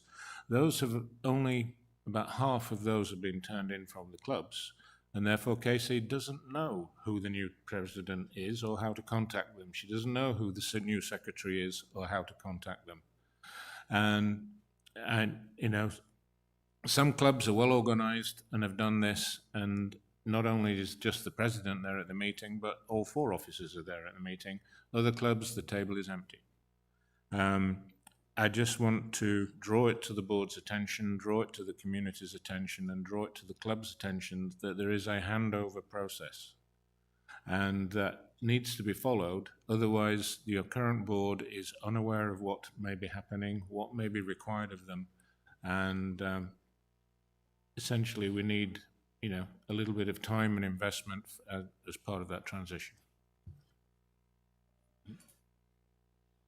Director Piaskowski had a comment? Is it a possibility that, and I don't know if we can do this, but, you know, your officers have to attend this meeting. And if they don't attend one of the meetings in January, you're closed down in February. I mean, I hate to do that, but the fact of the matter is we have to treat them kind of like 5-year-old children. This is your consequence. If you don't get your new officers to these meetings, your club will be shut down, and that won't be, I mean, you shut it down for a month and hold them, I don't know. It's a drastic step, and I don't know that we need to go that far at this But we go stage. through this every year. yeah. Casey goes through this every single year. I know that. And so all we have to do is do it 1 year, and guess what? They'll all come the following year. So it's definitely a suggestion for consideration. I think how it's done might be the question. Yeah. I just wanted to get that message out there, but yeah. I mean, the recreation manager has and the general manager, you know, have the ability to take disciplinary action against clubs if they so choose. Personally, I don't think we're at that stage yet. You're at the point of making a plea. Yes, I'm making a plea for a good attendance next Friday, but of course, the issue we have, of course, is that the people who weren't at the meeting aren't watching Charter Clubs committee meetings, and they're probably not watching this meeting either. So it is a communication problem, and you know, there are 91 clubs, and each club has a minimum of 4 officers. That's 365 people we have to communicate with. We can't phone them. We have to have their email addresses, and it's the responsibility of the past president to make sure that the new president is handing over those email addresses and contact details to the recreation manager and her team. And I know, Director Becknell, you might have a question. You're up next for comments too, so you're up. Yes. Is there any accommodation made regarding attendance at these meetings? If you've been the treasurer for year after year after year, so you feel like, well, I don't need to go. I mean, there's no excuse for not getting a CR5, and the president of the club should be held accountable for that, the past president, if not the current president. But is there an accommodation made that says, well, gee, Ann's been the treasurer for Water Fitness for 3 years, so the fact that she didn't come this year is okay? Well, there is an actual separate meeting for treasurers in December to how to deal with the financial year-end items. And I don't believe every treasurer goes to that because some have been treasurers for several years. But one of the things that Casey does go through with people at these meetings is changes. What's different this year compared to last year? And so if people think they know it all, well, how do you find out about the changes? So that's important too. Does that answer your question? Yeah, it was no. Thank you. Anything else, Director Becknell? No. Nothing else, thank Okay, you. Director Schlemmer?